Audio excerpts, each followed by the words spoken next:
Euskal Autonomia Erkidegoko Justizia Auzitegi Nagusiak ebatzi du legez kanpokoa dela euskararen ezagutza aintzat hartzea Gipuzkoako Foru Aldundiaren menpeko Uliazpi Fundazioan 34 lanpostu betetzeko oposizioan. 2021ko uztailean onartu zuen Uliazpik 34 zaintzaile kontratatzeko prozesuan euskararen ezagutza B2 titulua baldintza zen 32 posturentzat eta meritua beste birentzat. Betekizun hori ordea bertan bera utzi du auzitegiak. Sententziak dioenez, euskara normalizatzeko plana ezin da lehenetsi oinarrizko eskubideen aurrean.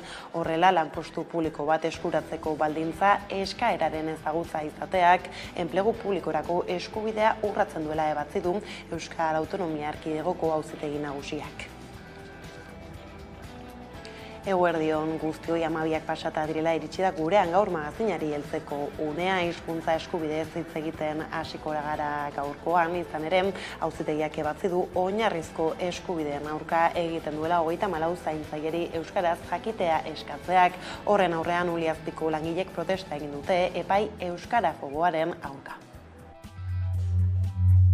Euskal Autonomia Erkidegoko Justizia Auzitegi Nagusiak ebatzi du ezin dela euskaraz jakitea eskatu Gipuzkoako Foru Aldundiaren Uliazpi Fundazioan zaintzaile gisa dauden 34 lanpostuetako bat lortzeko, oposaketen bidez bete beharreko lanpostuak alegia. Luis Javier Murgotio epaiak sinatutako epaiaren arabera, euskararen normalkuntza plana ezin da oinarrizko eskubideen aurretik joan, eta euskara kasu honetan baldintzatzaile izateak urratu egiten du hizkuntza eskakizuna egiaztatzen ez dutenentzat lan publikoa egiteko eskubidea. Euskalgintzaren Kontseilua hizkuntza eskubideen behatokia UEMA eta Labek oso larritza jo dute epaia, eta botere judizialaren oldarraldian beste urrats bat dela adierazi dute. Epai horren aurrean Gipuzkoako Foru Aldundiak helegite jarriko duela iragarri du. Garbiñe Mendizabal Gipuzkoako Foru Aldundiko hizkuntza berdintasuneko zuzendariak nabarmendu du euskaldunok eskubide osoa dugula zerbitzari publiko guztiekin euskaraz egin ahal izateko. Uliazpi Fundazioa Aldundiaren erakunde autonomoa da eta dibertsitate funtzionala duten pertsonei eta haien senidei zerbitzu ematen die. 2021ko uztailean 34 zaintzaileren lan deialdia argitaratu zuen, eta horietatik 32an euskararen oinarrizko ezagutza eskatu zuen. Langileen ezagutza tasa normalizaziora gerturatu eta erabiltzaileen eskubideak bermatzeko helburuarekin. Auzitegiak baina ebatzi du oinarrizko eskubideen aurka egiten duela 34 zaintzaileri euskaraz jakitea eskatzeak. Testuinguru honetan Uliazpiko langileek protesta egin dute goizean EAEko Auzitegi Nagusiak hartutako erabakia epai euskarafoa dela salatuz, Labek eta Elak deituta. Langileentzat kolpe gogorra izan da epaia, iritzi diote hutsean uzten duela azken urteetan egindako lana. Eta euskara hizpide dugula azterketak euskaraz egiteko eskarari erantzun bat zor diola heldu da gaur frantses hezkuntza ministroa Bordelera.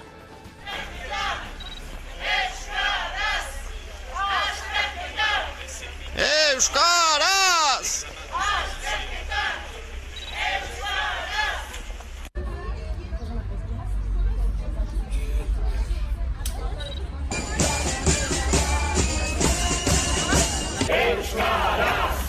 Azterketak! Euskaraz! Azterketak! Euskaraz!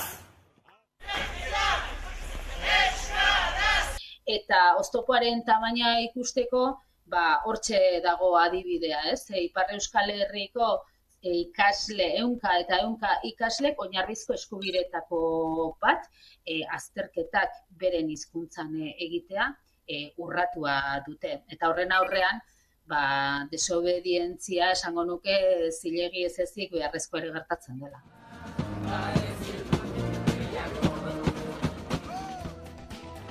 Eta gaiz aldatuta beste preso bat hilik agertu da Euskal Herriko espetxe batean 24 orduan bigarrena. Oraingoan Martuteneko kartzelan izan da presoa gizonezkoa zen 57 urte zituen eta erizaindegian zegoen han artatzen ari zirelako gaitz fisiko bat zela. Eta goizeko 8 aldean espetxeko funtzionarioek ziegak ireki zituzten goizero bezala presoen egoera kontrolatzeko eta hilik topatu zuten erizaindegiko gelan.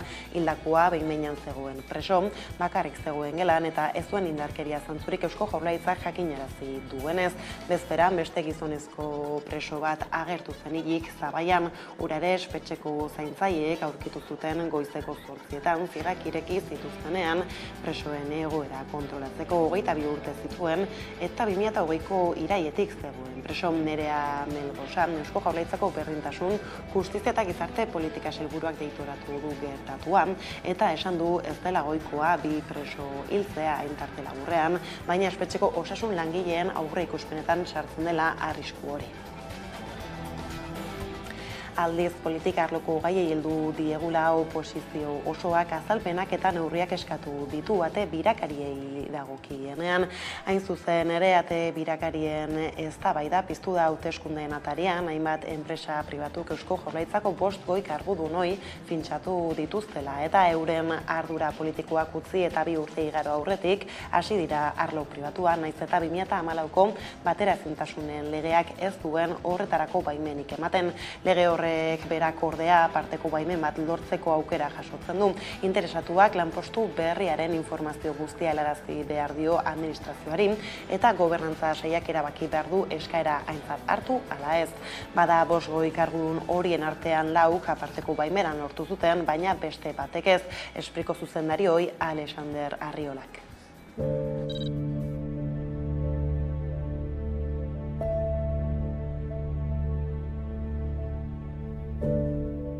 Ate birakariak, entzufismoa, adiskidekeria ez dira kontu normalak, ezin dugu pentsatu hori guztia normala denik, eta kezkatzen gaitu gaur izpide ditugun kasu hauek ez ote duten normaltasun sentsazio hori herritarren artean gehiago edatzen. Ate birakariak gertatzen baldin badira, zergatik gobernuak dituen mekanismoak hori gerta ez dadin, zergatik ez duten behar bezala funtzionatzen. Egin zuten derregorrezko konsulta hori, batzorde honi, jakiteko, hasi behar zituzten jarduera pribatu horiek, bateragarriak ziren edo ez, ordurarte funtzio publikoan izandako jarduerarekin eta izandako eginkizunekin. Eta 4 personek jaso zuten baimena edo baiezkoa aktibidade berri horretara pasatzeko. Martxoak 2 ditu gaur eta egun honekin 10 urte betetzen ditu Ernai Gazte antolakundeak Lizarran aurkeztu zen egitasmoa independentzia eta sozialismoa borroka askatzaile berriekin txirikordatzeko eta gaur egun helburu berarekin jarraitzen dute lanean gazteek. Hamarkada bat ospatzeko hainbat ekitaldi antolatu ditu Ernaik eta hain justu hortaz aritzeko kameraren beste aldean dugu Txomin Aiartzak. Kaixo Txomin. Eguerdion. Tira, esan dugu ez da, 10 urte betetzen ditu gaurko egunarekin Ernaikarin esaten da, baina ez da gutxi ospakizun ekitaldietan sakondu baino lehen beraz Txomin konta iguzu, nolako balorazioa egiten duen gazte antolakundeak azken 10 urte hauetaz? Nik uste 10 urtek askorako ematen dutela, ez? Eta bizipen asko eta itsasgora eta itsasbera asko izan ditugula azken 10 urte hauetan, baina nik uste gaurko egunean eta valorazioa egiterako momentuan balioan jarri nahi ditugula, bereziki 3 eremu nagusitan edo gazte antolakundeak egindako ekarpena, ez? Batetik, ezker abertzaleari dagokionean, gu bai uste dugula, ez? Urte hauetan, gazte antolakundea izan dela milaka gazteren eskola politiko batetik, eta beste alde batetik ere, ez? Kontuan izan da, Ernai ziklo politiko berrirako gazte antolakunde izateko sortu zela, nik uste bai bete izan dugula, ez? Funtzio garrantzitsu bat, gure mugimendua bera Euskal Herrian irekitzen ari zen fase politiko berrira egokitzeko, ez? Eta gaur egunean ere horretan darraigula. Izan proiektu politikoa bera eraberrituz, feminismotik edo bestelako borroka garaikidetatik, izan kultura militantean, ez? Garaira egokitutako proposamenak eginez, egiteko moduetan, formetan, eta bar. Uste dut hori, batetik badagoela, gazte antolakundeak ezker abertzaleari egindako ekarpena, bigarrenik, uste dut ere, ez? Balioan jarri nahi dugula azken urte hauetan Euskal Herriaren eraikuntzan egin dugun ekarpena, izan prekarietatearen borroka erdigunean jarrita, izan nazio ikuspegitik edo, ez? jardunda nazio gatazka bera, ez? Azeleratzen eta gazteriaren artean zabaltzen, ez? Eta hirugarren eremu bat nik uste ezinbestean aipatu behar dena bada, ez? Gazteriari eta oro har gazte mugimenduei egin diegun ekarpena eta egiten diegun ekarpena 10 urte hauetan, ez? Uste dut hor, segi desegin zen garaian, ez? Euskal Herriak eta gazteriak, ez? Behar zuela gazte antolakunde bat. Ez zuen behar gazte antolakunde bat nik uste, ez? Segi sortutako hutsunea kurritzeko, baina behar zuen gazte antolakunde bat uste dut, gure herrian irekitzen ari zen fase politiko berri horretara egokituko zena, ez? Eta uste dut horretarako sortu zela Ernain eta zentzu horretan ekarpen handi bat egin dugula eta egiten dugula milaka gazteren borrokarako espazio izanik, ez?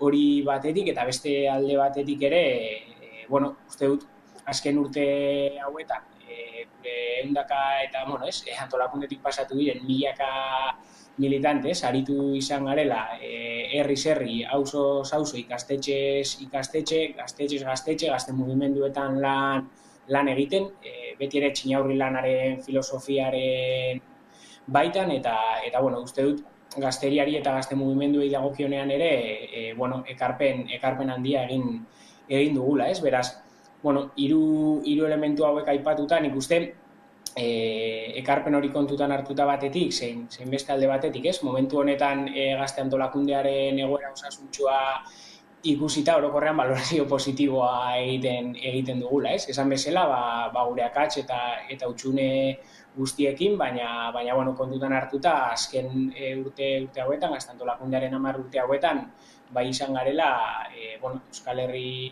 Euskal Herrian eragile esanguratsu bat, ikusten. Bai, ez, azken batean egia da, sorreratik ona testuingurua zeharo aldatu egin dela, ez? Eta, balorazioa egin duzu orain, eta hor, gaur eguneko zirtzela batzuk, ez? Ebeltzen dizkio zuen helburu batzuk bere hortan jarraitzen dutela ere aipatuzu, hala ere, zeintzu dira egungo erronka nagusiak, ez? Orain dugu aukera dena aldatzeko dinamika ere martxan jarri zenuten kurtso hasieran? Bai, ea, 10. urteurren honetara heldu garela erronkak ongi eta argi definituta. Justu aurreko ikasturte bukaeran egin genuen kongresua, nahiren 3. kongresua, eta bertan tarte berezia eskaini nahi izan genion testuingurua eta inguratzen gaituen errealitatea aztertzeari, ez? Eta hor bi gako nagusi atera genituen edo bi titular nagusi, ez? Batetik gazteria dela belaunaldi krisi batean murgiltzen nazio gatazka nolabait lausotu egin zela, ez? Orduan, horren aurrean, zehaztu genuen erronka nagusiena bada, gazte fronte baten osaketaren behar izana, hau da, ikusita, ez? Azken urteetan nola gazteriaren bizi baldintzak modu nabarmen batean kaskartu diren, bagenuela behar izana, gazteon bizi baldintza duinak eskuratu alizateko eta gazteok, ez? Bestelako bizi eredu batzuk eraiki alizateko olatu zabal bat osatzekoa, sektore zabale eta anitzez osatua eta gure puntu komunei heldu eta batera ekingo ziona, ez? Ondorioz, hori da zehaztu genuen erronka nagusiena eta horretan ari gara, ez? Eta zentzu horretan, ikasturte hasieran martxan jarri genuen, orain dugu aukera den aldatzeko kanpaina bada, zentzu horretan ekarpen bat, ez? Gure antolakundearen izenean egiten duguna, baina badago ere, gazte fronte hori ulertzen dugu asko zaratago ere badoala eta badela gazteriaren baitan espazio zabaletan lan egitearena. Hori da markatu genuen erronka nagusiena eta besteetik, lehen aipatu dudan bezala, nazio pultsuaren apaltze horren aurrean, nazio gatazka bera azeleratzea, nazio iruditegia berriz mahai gainean jarriz eta eremu desberdinetatik, kiroletik, antifasismotik eta bar, nazio gatazka hori azeleratuz. Eta orain ordea urteurrena ospatzea dagokizue bere horretan, eta hor zer duzu esku artean, ez? Bestak beste ari gara izeneko egunak antolatu dituzu Euskal Herri luze eta zabalean? Bai, hori da. uste orain bagabiltzala, ez? Urte hurrena bera ospatzen eta bueno, ospatzea zaratago ere aldarrikatzen ere, ez? Eta zentzu horretan, aipatu duzun moduan, Euskal Herriko hamarnaka eta hamarnaka herritan ari gara egunak antolatu ditugu, eta horretan ari gara orain, herriz herri egunkako egitarauak garatzen, eta bueno, konkretuan gaurko egunez ere Euskal Herriko kanpusetan egun osoko egitarauak ari gara egiten, momentu honetan bertan, goizean hitzaldiekin, eguerdian baskariak eta arratsalde eta gau partean ere gaueko aisialdi eskaintza batekin, ez? Eta bereziki esan dudan moduan, baliatu nahi izaten ari garela egun hauek, bueno, sarritan aipatzen denez, gazteriaren antolaketa eta konpromiso ez horren aurrean, esateko ere ari garela, ez? Ari garela aldatzen, ari garela borrokan herriz herri eta auzo. Hala ere, ospakizun handirako data apirilan jarria duzue, Elorrion izango da aurtengo gazte topagunean, eta adierazi duzue aurtengoa berezia izango dela, ez? Zerekin aurkituko gara Elorrion? Bueno, nik uste aurkituko garela hain justu ere ari garen horren erakusleio batekin, ez? Lehen aipatu dudan moduan, ez? Zerritan eratzen dira, ez? Ideia eta iritzi batzuk gazteria ez garela konprometitzen, ez garela antolatzen, pasibitate eta erosotasun batean gaudela gotortuta, baina bueno, nik uste horren aurrean Elorriko gazte topagunea bai izango dela, ez? Milaka gazteren konpromisoaren erakusleio, izango dela gazte boterearen erakusleio eta izango dela gazteok dugun gaitasun horren erakusleio, ez? Eta bueno, zehatzean bai aurkituko garela, ez? Egitarau politiko zabal batekin, gazteriari lotutako hainbat problematika eta gai landuko dituena, agenda politiko eta sozialean dauden hainbat gai ere landuko dituena, bueno, maila internazionaleko islari eta hitzaldiak ere izango dituena, baina baita ere, egitarau politikoaz gain aisialdi eskaintza zabala ari garela antolatzen egunetan zehar, herriko espazio desberdinak hartu, ez? Eta bueno, bestelako aisialdi eredu bat sustatzeko, eta horrez gain, nola ez, musika eskaintza zabala ere izango dugu gauean zehar, Euskal Herriko eszenaren zabaltasuna eskatzen duen. Ondo, bada, honekin hemen utzi behar dugu konexioa Txominea arrakastatxoa, suertatzen diren aipatu ditugun guztiak, beraz eskerrik asko eta hurrengora arte. Bai, zuei. Orain ordea Gasteizta egingo dugu Arabar hiritik datozen azken berriei heltzeko, eta horretarako Nerea Gartzia lankidea dugu kameraren beste aldean. Kaixo, Nerea. Kaixo, eguerdion.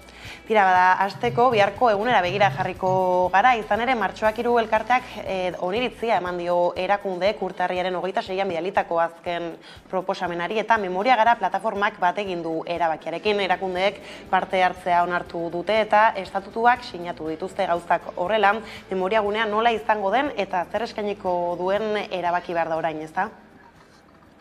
Bai, azken asteotan Martxoak 3ko Memoria Gunea albistea izan da. Izan ere, Eusko Jaurlaritzak eta Arabako Foru Aldundiak parte hartzea onartu dute eta estatutuak sinatu dituzte. Ostiralean berriz, Gasteizko udalak estatutuak sinatuko ditu.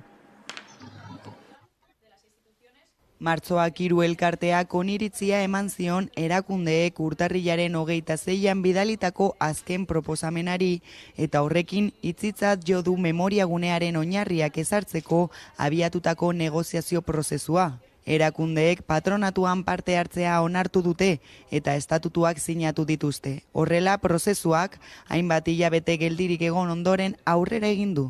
Erakundeok fundazio honen estatutuak onartuta eta 3 erakundeen parte hartzea berretzita, uste dugu pausu erabakigarria ematen dela, fundazioa bera sor dadin, eta horrela beteko dela gasteiztar asko eta askoren nahia, 1976an izan ziren gertakari eta malgarri haien inguruko aitortza eta memoria egiteko. Gobernuaren kontseiluak argi berdea eman dio, Arabako Foru Aldundiak Martxoak 3 Memoria Gunea fundazioan patroi gisa parte hartzeari. Eta fundazio horren estatutu arautzaileak onartu ditu.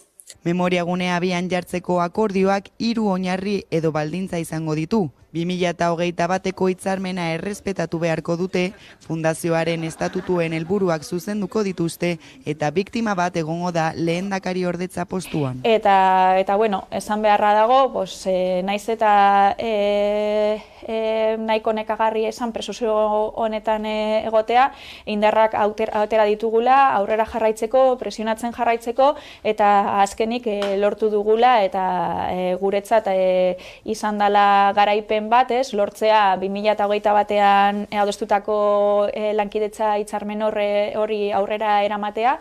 Gauzak horrela memoriagunean nola izango den eta zer eskainiko duen erabaki behar dute hurrengo hilabeteotan. Ez genuen nahi, argi genukan ez genuela nahi izatea nolabait memoriaren enkapsulamendu bat, nahi genuen izatea zentro ireki bat, zeinak lotuko dituen atzoko eta gaurko borrokak, martxoaren 3ak ere hori irakasten digu. Bestalde, Espainiako gobernuak patronatuan sartzeko asmoa iragarri du. Aurrekontu orokorretan proiektuarentzako 600.000 euro bideratu ostean. Eusko Jaurlaritzak, Arabako Aldundiak eta Gasteizko udalak ziurtatu dutenez ez dute eskaera ofizialik jaso. Biktimen elkartea berriz erabaki horren aurka azaldu da. Hain zuzen ere Gasteizko Sarraskeren 57. urteurrena ostiral honetan izango da, biharko egunarekin, eta urtero antolatzen den omenaldiaz eta manifestazioaz gain Martxoak 3 elkarteak zenbait ekintza antolatu ditu, bakigu zeintzuk diren Nerea? Bai, besteak beste ostegun honetan, Vital Fundazio Kulturunean arratsaldeko 7etan Martxoak 3ko dokumentala proiektatuko dute. Ostiralean, martxoaren 3an, omenaldia egingo diete erail zituzten 5 langilei arratsaldeko 6etan eta 6:30 manifestazioa hasiko da Martxoak 3ko plazatik.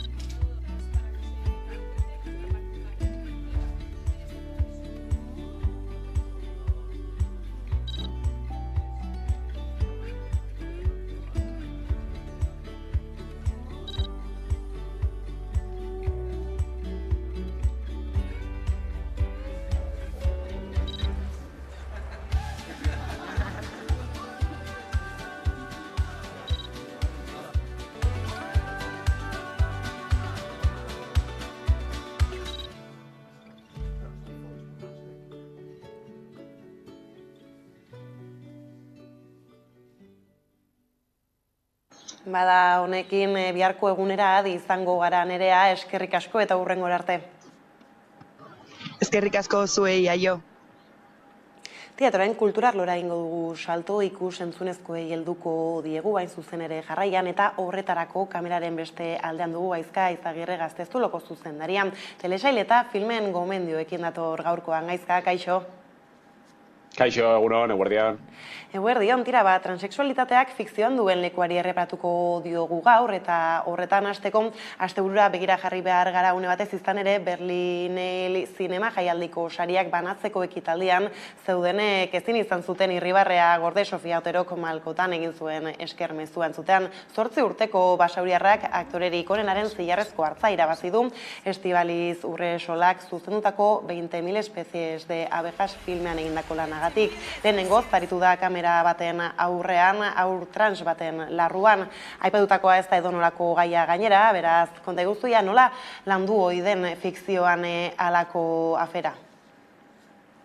Bai, nik uste badela gai importante bat, pixkat mai gaineratzeko, eta, zuk aipatu duzun Berlingo zinema jaialdiaren aitzakiarekin, eta, hain pozgarria izan den albiste horrekin, ez? Bai pelikula, bai Esti Urresolaren lana, bai eta batez ere Sofia Oterok gorpuzten duen aur transexual horren historioa, historioak muga guztiak zabaltzea eta muga guztiak pasatzea oso importantea izan da, ze gai hau ja pixkat badago ja pilpilean, ez? Eta pixkat zuri galderare irantzunez, nik sentsazio daukat pixkat atzera begira bat eginez zinemaren historian esango nuke, pixkat zertzelada batzuk emate aldera, nik uste hasieran aipatu ere egiten etzen gai bat zen, transexualitatea zineman etzen existitzen, ez ziren transexualak existitzen, beraien ustez. Gerora iritsi ziren, baina sentsazioa daukat pixka bat iseka edo burla egiteko moduko pertsonaiak izaten zirela, pixka bat karikatureskoak. Eta gero, azken bola dauken duta, esango nuke 80ko hamarkadan batipat, beti lotu direla pertsonaia transexualak prostituzioarekin, krimenarekin, drogekin, ez? Izan dira nahiko pertsonaia traketxak oso gaizki landuak eta, logikoa den bezala, eta denok dakigun moduan, errealitatetik guztiz urruntzen direnak, ez? Gero iritsi ziren pixkat burleskea eta 80ko hamarkadan, hasi ziren pixkanaka gauza berriak jorratzen, almodo barreek adibidez, eta orduan izan du prozesu bat pixkat aldatzen joan dena, eta esango nuke momentu honetan, badagoela garai batean, non errealitatetik nahiko gertu dauden istorioak kontatzen direla. Eta batez ere, importantea da, ez bakarrik pertsonaia transexualak sortzea fikzioan, baizik eta aktore transexualak benetan egotea, orain aipatuko ditut adibide batzuk, baina aktore transexualak kontratatzea pertsonaia horiek gorpuzteko, eta baita ere, naiz eta gaiaren erdigunean transexualitatea ez egon, pertsonaia transexualak kontratatzea, hau da, adibidez, Euforia telesailean, Jules Bond, pertsonaia gorpuzten duen aktorea transexuala izan arren, transexualitatea ez dago gatazkaren erdigunean. Eta hori ere importantea. Orduan, bilakaera bat egon da, eta zorionez esango nuke, azken bolada honetan, pixkanaka, errealitaterik gertuago daudela, historio horiek. Ez, eta aipatu duzu ez, badiela hainbat lan gai honi heldu izan diotenak, eta esaterako telesaiei dagokienez, baduzu afera honen bueltako gomendiorik? Bai, nik uste dut, badela telesail konkretu bat pixkat, bi dira aipatuko ditudanak, baina bereziki bat gustatzen zaita aipatzea beti, eta hau da, telesaila espainiarra da, Veneno izenekoa, Atras Media plataforman daukazu ikusgai. Hau da, Cristina Ortizen bizitza kontatzen duen telesail bikaina da, La Veneno bezala ezagunagoa zen transexuala. Nik uste izan dela, Espainiako transexualik ikono bilakatu den transexuala izan zen, medio guztietan azaldu zalako, izan zuen bere ibilbidea.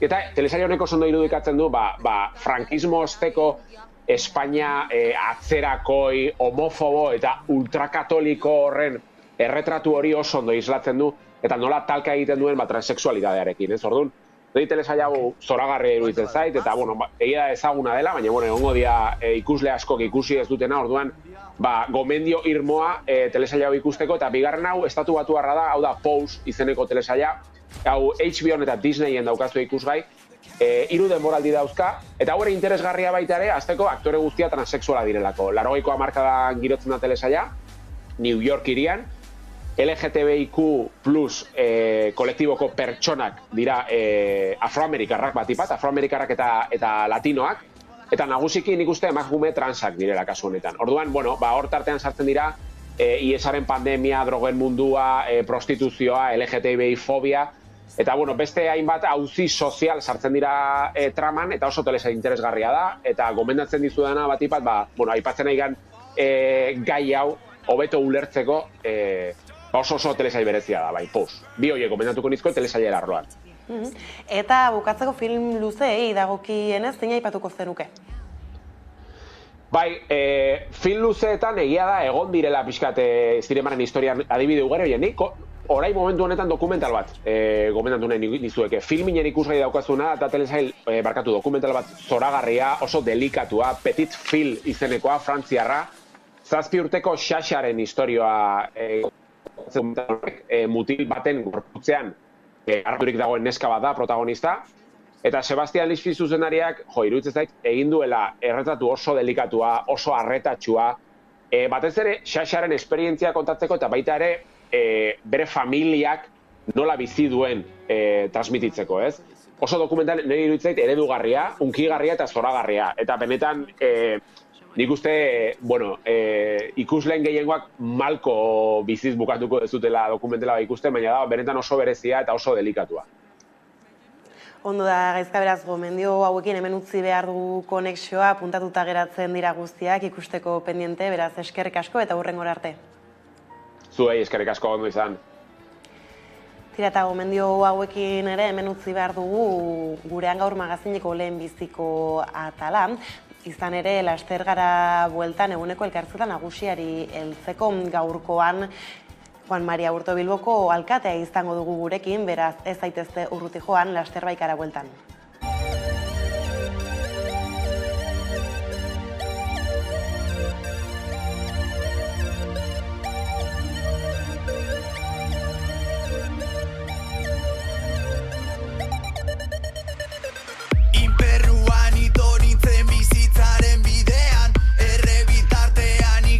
Nuen jendartean, infernuan ito nintzen bizitzaren bidean, errebitartean ikasi nuen jendartean, itxinituen begiak ireki nuen arima, atzean utziko nuen galdutakoaren zama. Galdutakoaren zama. Galdutakoaren zama. Galdutakoaren zama. Galdutakoaren zama. Nora goiz garikoitz. Tik, tik, tik, tik, tik. Espainire.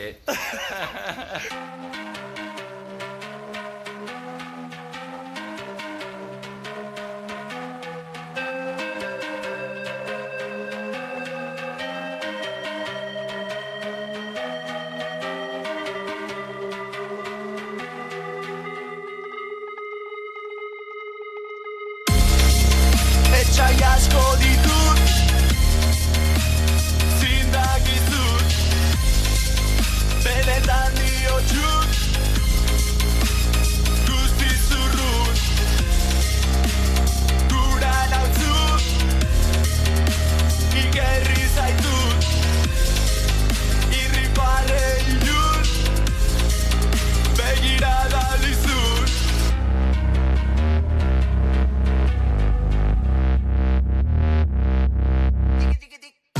Errepide bazterrean utzitako besarkadak, jasotako labankadak, bizitako uneak. Ez da nahiko izango zure azkenengo azken tango, Parisen ero Durango, Nariñarin tapandan. Ikusitakoa ez da egia izango, arantzezko bidea larroza zerengo, odei beltzak hortzadar bilakatuko, negu gorria kolorez margotuko.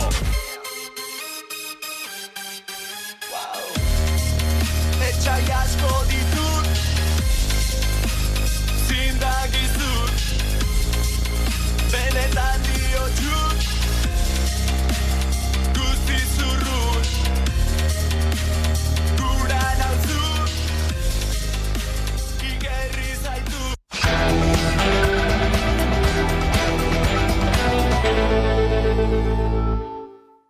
Madama Biterriak pasata ditu eta horretarako gaur gurekin dugu Juan Mari Aburto Bilboko alkatea ondo etorri, gurera. Eskerrik asko. Eta hasteko atzoko eguneko Osasuna eta Atletiken arteko partidaren inguruan galdetu behar dizut, ez dakit tarterik izan zenuen ikusteko, ziur naiz, bai ez, nolako balorazioa egiten duzu? Bai, justu, heldu nintzen etxera, emaztea eta semeagaz partidu ikustera, izugarrizko ilusioaz, baina partido txarra izan zen eta guretzako emaitza ez da hain ona, baina beste aukera bat daukagu apirilaren 4an, hurrengo partiduan, eta hor kanporaketa hor irabazi behar dugu bai edo bai, ez dago beste aukerarik. Bai ez, bueltaren zain badira aukerak eta behintzat txarrenean ere ez euskal talde bat izango da finalean. Hori seguru dau, finalean euskal talde bat egongo da, baina gure asmoa da Atletik izatea final horretan, izugarrizko girua sortzen da hirian bertan, eta behar dugu ilusio hori, hain urte bi hauek hain txarrak izan ziren ondoen, behar dugu ilusio hori, eta Atletik finalera badoa ilusio hori sortzen da bai edo bai, horregaz gabiz. Bai ez, eta Atletik ez gabiltzala, atzo bertan Iribarrek 80 urte bete zituen ez, enbaxadore bat bada ez, eta tira, hor Bilbotik eta Udaletik ere opari bat egin nahi izan dio zuen, eskultura bat ez hitz egin da, baina omenaldi bat ere egingo zuen, zer gehiago jakin daiteke? Lantzen ari gara, lehenik eta behin eskatuko nizueke ustea beragaz lan eitzea, ze Angelegaz, Jose Angel Iribergaz egin behar dugu zehaztu nola izango den, non kokatu, eta bera izan behar da baita ere protagonista asuntu horretan, ez da. Baina nik uste dut oso merezitakoa dela. Angel izan da izugarrizko kirolaria, izugarrizko jokalaria, atletikeko ikono edarrena esango nuke momentu honetan. Oso kuriosoa da ikustea, nik beragaz nabenean kaletik edo ekitaldi batean, zenbat ume txiki hurbiltzen diren eta Iribar agurtzera, eta ume horiek ez dute ikusi Iribar, baina ezagutzen dute, eta hori importantea da. Eta gero pertsona bezala da izugarria. Nik atzo jaso nuen beraren deia, telefonoz deia, eskertzeko, eta nik esan nion Angel, eskertu ez, hau merezitakoa da, zorretan geunden zugaz, eta bera zegoen oso emozionatuta, eta, azken oparia falta zitzaion atzo, atletiken irabaz, garaipena, ez da, baina, uste dut urrengoan oparituko diogula garaipena. Zu garrantzitsuena ere, opari hori aizian aipatu dugula, berarekin batera ere egitea, eta hor, aurtengo urtean gainera 125 urte beteko ditu klub txuri gorriak, harin esaten da, baina ez da edonolako kontua, zer suposatzen du, halako klub bat izatea Urian? Ez dakit nola esan, izugarrizko arrotasuna, ze desberdinak gara, eta argi eta garbi geratzen da atletiken irudiagaz ezberdinak garela. Eta nik beti diot izugarrizko lotura dagoela atletik eta hiriaren aldetik. Hirian nabaritu egiten da atletik irabazten duenean eta baita irabazten ez duenean. Nabaritzen da giroan. Jende atletik irabazten duenean oso posik agertzen da, eta galtzen duenean nahiko tristura sortzen da giroan, ez da. Horrexegatik nik beti esan diot atletik eta udaletxeko artean egon behar diren harremanak oso estuak esan behar direla. Eta nik aipatuko nuke presidente guztiekin euki ditu dela izugarrezko momentu honak eta izugarrezko harreman honak baita ere. Beraz, urte hurrenak ere ospakizunetarako emango du? Bai, momentu polita ospakizun hori eitzeko eta ospakizun gehienetan segurazki Bilbon izango dira eta izenean baita ere agertzen da Bilbo, Bilbao, Athletic Club de Bilbao, naiz eta Bizkai osoan atletik presente izan, baina Bilbon da geutzako behintzat lotura importanteena esango nuke. Eta Bilbo batetik eta Kirolak bestetik izango du beste ekitaldi oso handi bat ere hemen Bilbon, Frantziako turra dena Bizkaitik irtengo da, Bilbotik irtengo da, eta luzea izan da prozesua ona iristeko, baina iritsi egin da, nola bizi izan duzu prozesu guzti hori? Prozesu luzea izan da, baina gero eta gertuago da momentu honetan, ez da. Prozesu izan da oso luzea, 6 urte egon gara proiektua lantzen, Parisera joaten, beraiek Bilbora etorten, baina ziurtasun eza batzuk egon dira prozesuan, baina azkenean lortu dugu. Eta uste dut oso importantea dela turrak nahi zuela Bilbora etortzea. Eta guk nahi genuen turra hemen eukitzea. Baina horrek esan nahi du, eraikitzen ari garen hiria edo eredua oso atraktiboa dala, ez da? Eta suposatzen du berriro Bilbon munduko mapan egongo dela. Eta izugarrizko marketingeko kanpaina izango da. Izugarrizko eragina eukiko du turra pasa ondoren, hainbeste herri desberdinetan, telebistatik eta komunikabidetik agertuko da turra eta agertuko da Bilbao, Bizkaia eta Euskadi. Eta segurazki jende askok erabakiko du irudi horiek ikusi ondoren Bilbora etortzea, eta hori gure garapen ekonomikorako baita ere uste dut importantea dela. Bai, ez izan ez zer suposatzen du, alako ekitaldi bat Bilbon izatek garapen ekonomikoa bera aipatu zu, egia da ez jendetza etortzen dela, alako ekitaldiak ez jendetza mugitzen dutela, hor zer mezu duzu zabaltzeko? Bueno, guk argi daukagu, turismoa momentu honetan importantea dela eta olako eventuak ekartzen dute turismo gehiago. Nik uste dut oraindik ibilbidea daukagula turismoren inguruan, baina baita ere nahi digu turismo jasangarria. Eta horretaz gabiz lantzen baita ere, eta turrak baita ere olako preokupazioa du eta bion artean landuko dugu baita ere hori. Arduratzen gaitu baita ere hotelen prezioa, eta hori nik uste dut nik mezu bat helaraziko nieke hotel guztiei, eta da gure begira da, izan behar da luzera begira, ez urrengo hilabetetan. Guk uste dugu norbait badator, Bilbora badator eta izugarrizko ordainketa egin behar badu, segurazki igual ez du erabaki berriro bueltatzea. Eta gu nahi dugu jendea berriro bueltatzea. Horrezegatik geure begira da joan behar da apurtxoete luzerago, ezta? Hori da arduratzen gaituena, eta nik uste dut normala dala prezioak igotzea, olako eventoa dagoenean, baina segun eta nola, nik prudentzia eskatuko nieke hotelei.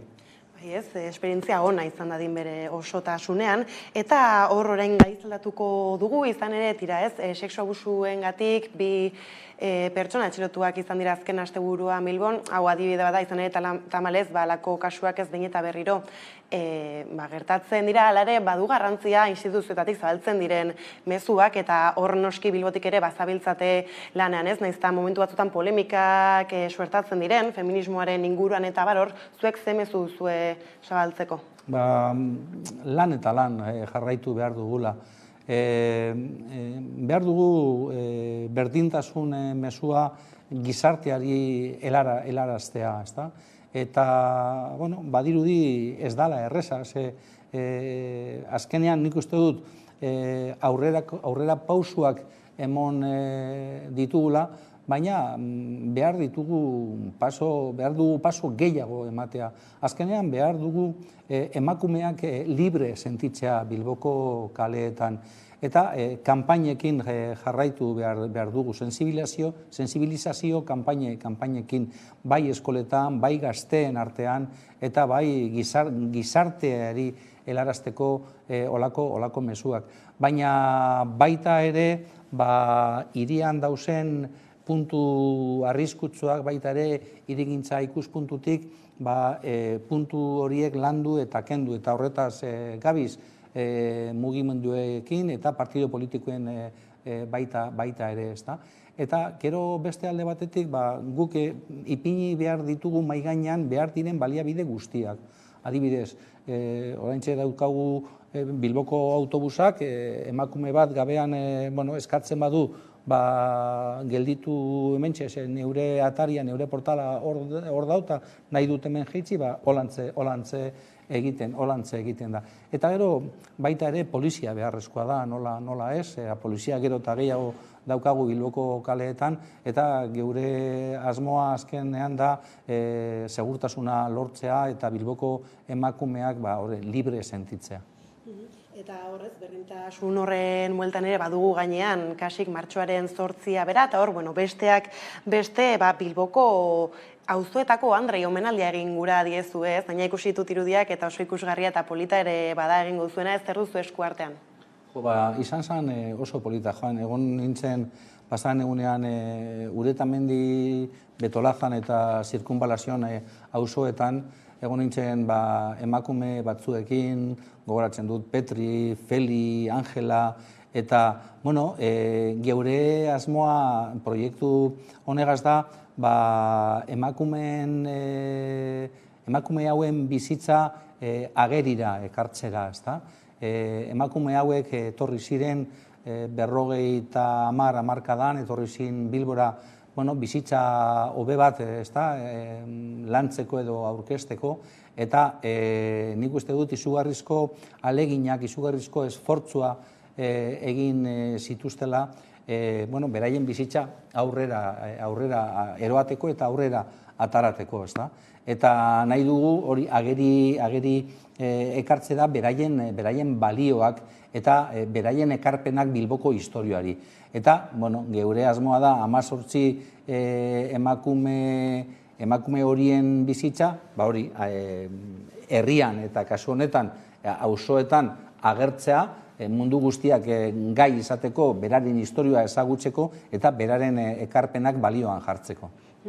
Eta, aurretiago ere, aipatuzu polizia beharrezkoa dela, gaiz aldatuta horri helduko diogu berriz ere, izan ere jendearen ahotan, batez ere hiri handietan, eta jende asko mugitzen den lekuetan, herritarrak ardura izaten dute euren segurtasunagatik, eta hor, segurua da Bilbo?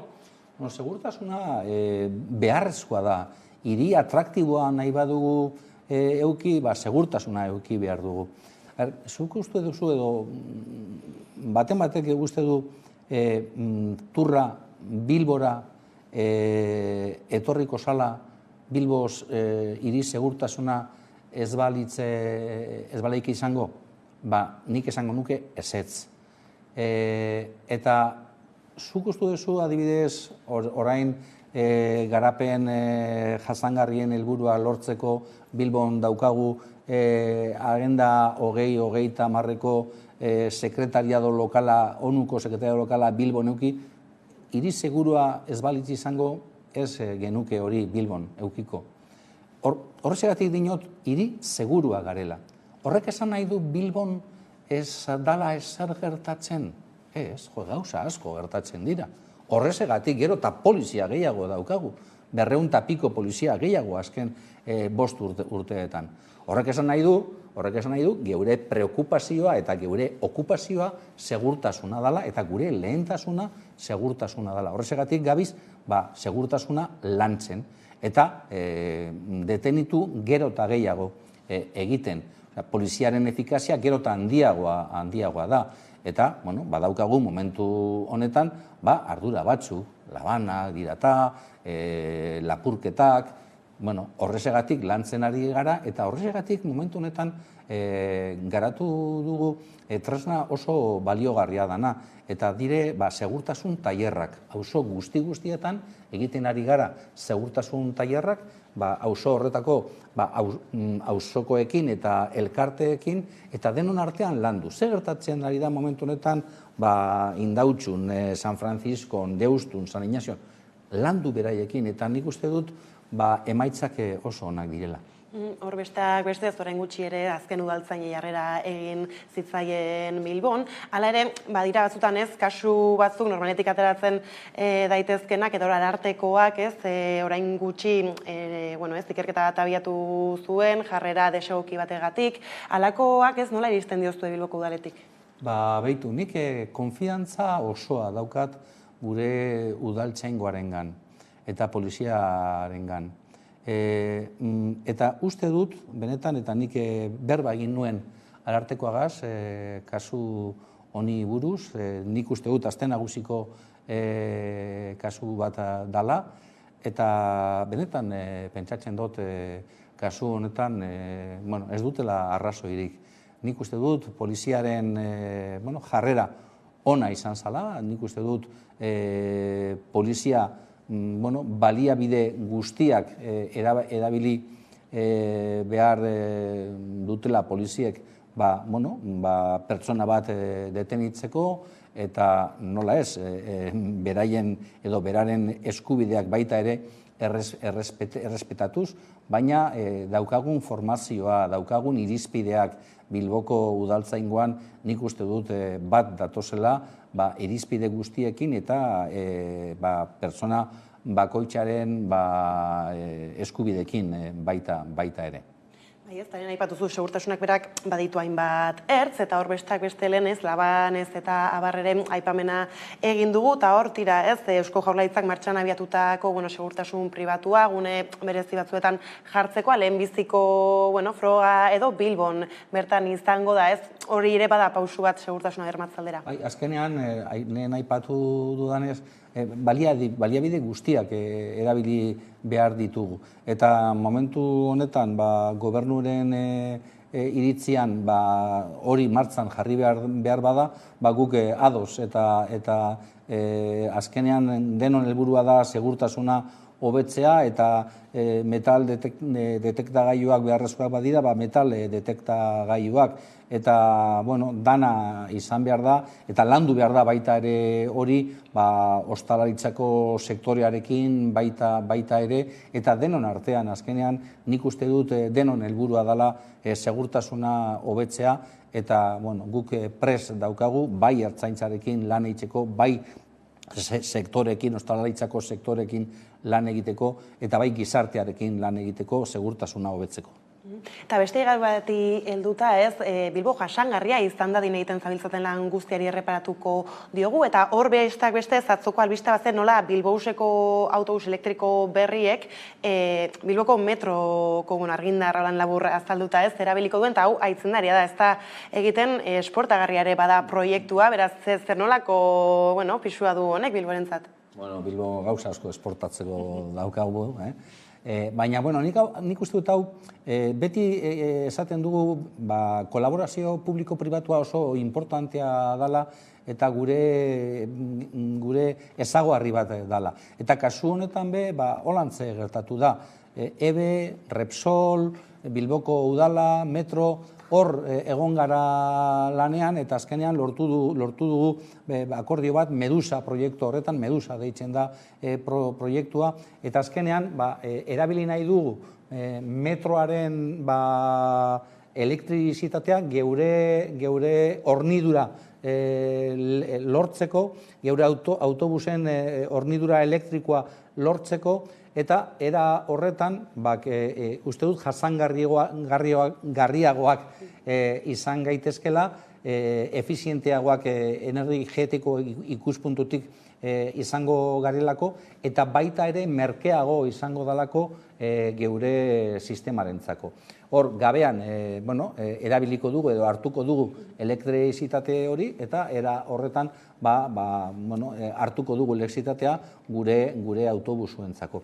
Aintzindaria da, zuke aipatu duzuenez, eta nik uste dut ibilbide horretatik jarraitu behar dugula. Baina ez da hori bakarrik, gero eta autobus elektriko eta hibrido gehiago, badaukagu momentu honetan eta bide horretatik jarraituko dugu, eta neurri gehiago hartu behar dira jasangarriagoak izateko. Gainera, Bilbo ez, beti izan da aldaketekin bat etorri den hiriburu bat ez, beraz, hau esan duzu ez, adibide bat dela, baina badaudela beste hainbeste, eta hor bada adibidez, eremuak peatonalizatzearen ez, aldeko apustua normala denez, gauza berriak izaten dira, herritarrak beti, aldaketak datozenean, batzutan mesfidatiak ere bagara, hor bada ez, Gran Bia esaterako, hala ere, balorazioa nolako egiten duzu ez, halako obrez? Ez da egon behar dudarik zein dan gure jarrera. Gero eta esparru gehiago irabazten ari gara oinezkoentzako. Hor daukago hainbeste adibide, baina ez aintzineko adibideak, gaur egungo adibideak. Martxan daude, momentu honetan, Maria Díaz de Haro kalean egiten ari garen obra, eta baita ere Rodríguez Ariasen. Eta baita ere, Iparragirreko kalean egin genuena. Gero eta esparru gehiago oinezkoentzako eta esparru gutxiago kotxeentzako. Hori da gaur egungo tendentzia hiri jasangarriagoetan. Eta Bilbo hiri jasangarria da, horregatik egiten dugu hori. Baita ere, irabazi dugu azken urteetan 10.000 metro karratu lorategietan. Eta urrengo planagaz irabaziko dugu beste 12.000 metro karratuak. Eta Gran Bian, azkenean Gran Bian, aztertu behar dugu ondo, oinezkoentzako baita ere, eremuak edo esparruak irabazteko. Nik mailan geneukan proiektuagaz, ez zan irabazten oinezkoentzako ezer. Horrexegatik jarri genuen dudan edo nik eskatu nuen, hau landu behar dugu gehiago eta landuko dugu gehiago, baina geure jarrera argi eta garbi geratzen da, aztertzen bada zeintzuk izan diren gure obrak azken urte hauetan. Bainera adierazle klimatikoak hor daude, beraz alako beharrezkoak izaten dira alako apustuak. Eta beste gai bati helduta ez, azpiegiturez eta gabiltzala, badago ere horrez abiadura handiko tren entzute txua ez, kritikatu egin zenun, bere ez, edo kritikatu izan duzu ez, apur bat geldo doan proiektua badela alaren argi erakutsi duzu ez, zein modutan nahi den Bilbora iristea, eta horrek ere apur bat, subterrazio horrek, apur bat, nola da, argazkia edo Bilboko ere aldatu egingo du ez, nolakoa izango da? Trena abiadura handikoa izango da, baina prozesua ez da hain abiadura handikoa, eta hori behar dugu momentu honetan. Nik uste dut proiektua Bilborentzako, Bizkaiarentzako, esango nuke Euskadirentzako oso importantea dela. Beste hiriek abiadura handiko trena badute eta Bilbok ez badu, horrek esan nahi du lehiakortasuna galtzen dugula. Eta garapen ekonomikorako konektibidadea oso importantea da. Horrexegatik, nik alkatea naizen aldetik, beti eskatu dut proiektua alantza izan behar da, eta trena lurperatuta heldu behar dela Bilbora. Hori izan da beti neure proiektua, eta hori izango da neure proiektua etorkizunean ere. Eta hori lantzeko momentu honetan aurrera pausuak emoten ari gara. Adibidez, ministeritzak atera du, esleitu du proiektua eta guk esleituko dugu abandoko plan berezia, master plana esleituko dugu. Horrek esan nahi du, aurre pausuak emoten ari garela. Eta hori izan behar da eredua lan deitzeko. Momentu honetan lantzen ari gara edo lan taldean nik uste dut ona dela, eta gure asmoa behintzat izango da holantze jarraitzea. Zein izango da aldaketa nagusiena? Beitu, momentu honetan, hor Bilboko erdian daukagu izugarrizko hirigintza ikuspuntutik izugarrizko ezi ferrobiarioa esango nuke. Eta proiektuagaz hori desagertu egingo da. Eta hor, irabaziko dugu beste 1.000 metro karratuko esparrua hiriarentzako. Horrek esan nahi du, masterplanak esango du, hor zer eukiko dugun. Baina trena lurperatzen bada, irabaztiko dugu proiektu esparru hori. Eta era horretan lortuko dugu izugarrizko lotura San Francisco eta Bilbo erdiagaz. Eta hori baita ere, gizarte mailan nik uste dut importantea dela. Osondo, eta bukatze aldera, Bilbo baitu beste hainbeste ertz guztietarako ez dugu denborarik, beraz, maiatza ere hortxe dago, laster hauteskundeak datoz, eta dagoeneko noski bazabiltza lanean horretan ere ez ikusi zaitugu auzo garrantzitsua bada, ez, herritarrak entzutea, lehenbiziko ez, gauza horixe da, beraz, ez, nola ari zara, bizitzen aurre kanpaina hau, eta, ez, kezka dituzte bilbotarrek eta nola erantzungo diezu horiei? Ezagutu nahi dut, nik uste dut hiria ondo ezagutzen dodala eta baita ere hirien auzoak, baina zehaztasunak momentu honetan behar ditugu zehaztasunak eta baita ere pertsona bakoitzaren kezkak, preokupazioak eta kritika baita ere, segaitzik ez. Eta nik aurkezten dodan preokupazio importanten bat izango nuke dela irisgarritasuna. Bilbo bakigu nola dan geografiko ikuspuntutik, igo behar da auzo asko geure mendien magalean dauz, eta behar ditugu gero eta ascensore gehiago. Beitu, nik heldu nintzenean alkatetzara, bageneukan Bilbon 20 igogailu. Momentu honetan daukagu 64. Horrek esan nahi du izugarrizko aurrera pausua eman behar dugula. neure konpromisoa izango da hori hobetzea. Eta hor agertzen dira momentu honetan Mazustegiko igogailua, Artasuko igogailuak.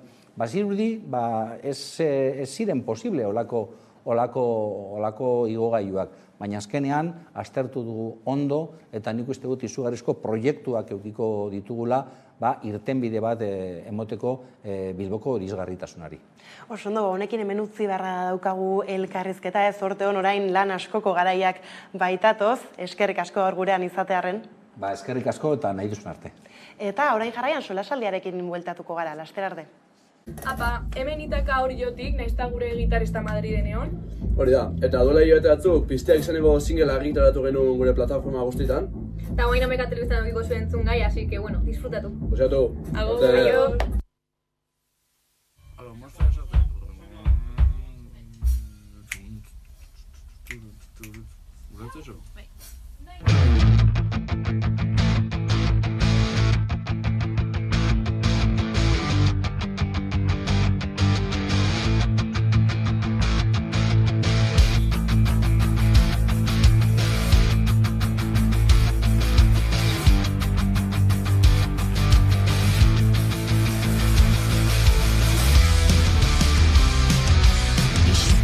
Zerbait kontatu dit, aigea bezain azkezoa zela egan, iraganak erakutsi zidan, gertatuko zela. Biziak! Juntasuna gutaz menderatzen doa, korrika joan aurretik gogoratu nitaz, gutxika itzale ditugu argi guztiak, noiz bihurtu ginen piztiak. Biziak! Biziak!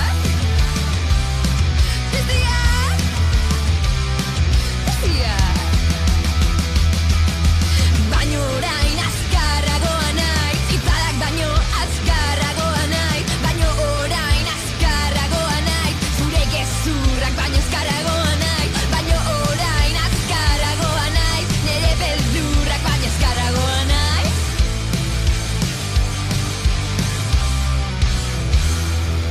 Berezeneko gezi bat duzu bihotzean, baina gizi horren izauripen hau, eta sexu grina gobernatu zaitu, itzalak pareta betetzen duen bezala. Biziak! Gehiago fidatzen ez nire begietaz, zure espainetaz baino, gogoratu dure momentu goietaz, bizia bihurtu nahiz baino zu gehiago. Biziak!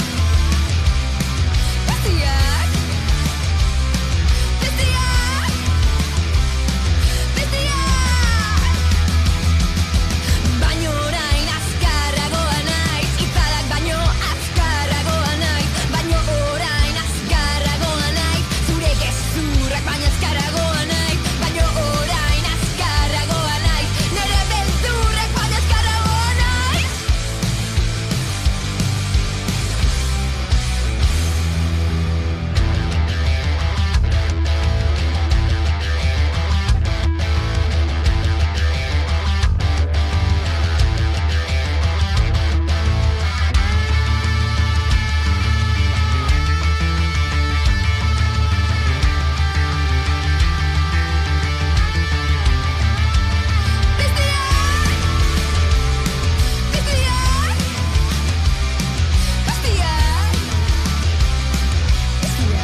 ordu bata pasata iritsi da gaurko solasaldiari ekiteko unea, eta horretarako gaur nirekin ditut hemen, hitz egiteko asmoaz, Izar Castillo eta Fermi Rubialta, ondo etorri.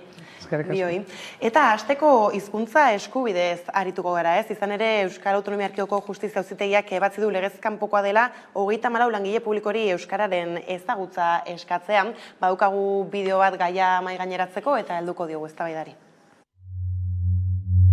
Euskal Autonomia Erkidegoko Justizia Auzitegi Nagusiak ebatzi du ezin dela euskaraz jakitea eskatu Gipuzkoako Foru Aldundiaren Uliazpi Fundazioan zaintzaile gisa dauden 34 lanpostuetako bat lortzeko, oposaketen bidez bete beharreko lanpostuak alegia. Luis Javier Murgotio epaiak sinatutako epaiaren arabera, euskararen normalkuntza plana ezin da oinarrizko eskubideen aurretik joan, eta euskara kasu honetan baldintzatzaile izateak urratu egiten du hizkuntza eskakizuna egiaztatzen ez dutenentzat lan publikoa egiteko eskubidea. Euskalgintzaren Kontseilua, hizkuntza eskubideen behatokia, UEMA eta Labek oso larritza jo dute epaia, eta botere judizialaren odlarraldian beste urrats bat dela adierazi dute. Debekuen logika horretan bizi gara eta uste dute dagoen azalpena horixe dela, ez? Gure albo estatuek logika monolinguista hori erabat txertatuta dutela eta hizkuntzaren ikuspegitik supremazismo hutsean ispilatzen dela hori. Epai horren aurrean Gipuzkoako Foru Aldundiak helegite jarriko duela iragarri du. Garbine Mendizabal Gipuzkoako Foru Aldundiko hizkuntza berdintasuneko zuzendariak nabarmendu du euskaldunok eskubide osoa dugula zerbitzari publiko guztiekin euskaraz egin ahal izateko. Uliazpi Fundazioa Aldundiaren erakunde autonomoa da, eta dibertsitate funtzionala duten pertsonei eta haien senidei zerbitzu ematen die. 2021ko uztailean 34 zaintzaileren lan deialdia argitaratu zuen, eta horietatik 32an euskararen oinarrizko ezagutza eskatu zuen. Langileen ezagutza tasa normalizaziora gerturatu eta erabiltzaileen eskubideak bermatzeko helburuarekin. Auzitegiak baina ebatzi du oinarrizko eskubideen aurka egiten duela 34 zaintzaileri euskaraz jakitea eskatzeak. Testuinguru honetan Uliazpiko langileek protesta egin dute goizean EAEko Auzitegi Nagusiak hartutako erabakia epai euskarafoa dela salatuz, Labek eta Elak deituta. Langileentzat kolpe gogorra izan da epaia, iritzi diote hutsean uzten duela azken urteetan egindako lana.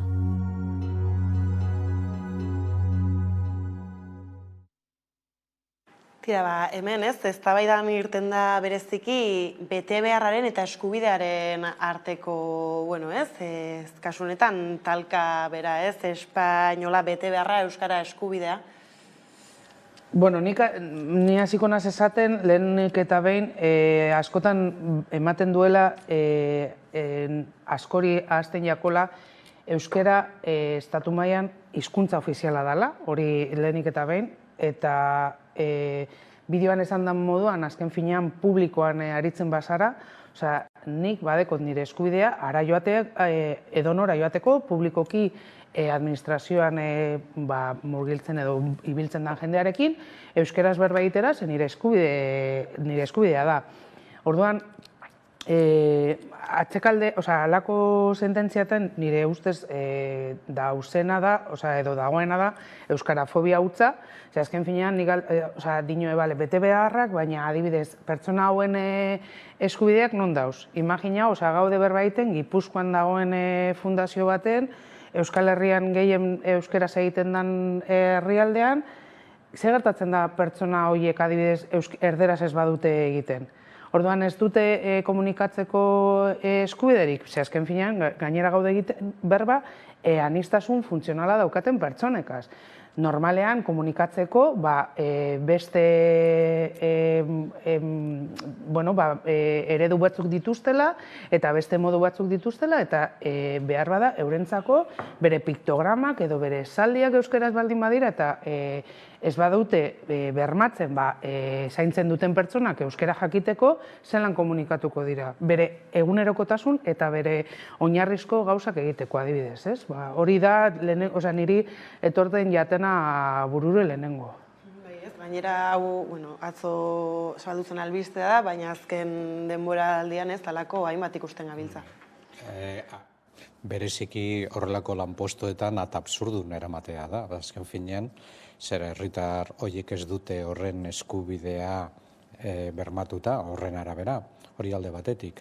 Ingelesa beharrezkoa hartzen den postuetan ez dugu talkarik egiten hoiekin, edota ingelesa euskararen gainetik konsideratzen dute Espainiar batzuek, hau da, Espainiartzat ez balitz bezala tratatuta hizkuntza hau, azken finean, hori alde batetik.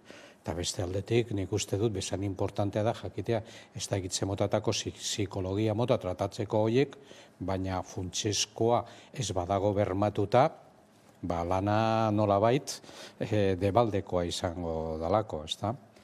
Baina horra aipatzen da nola berez legeak esaten du herritarrak berdinak izan behar direla edo baldintza berdinak izan behar dituztela lan eskaintza publiko hauetara akzeitzerako orduan, ez?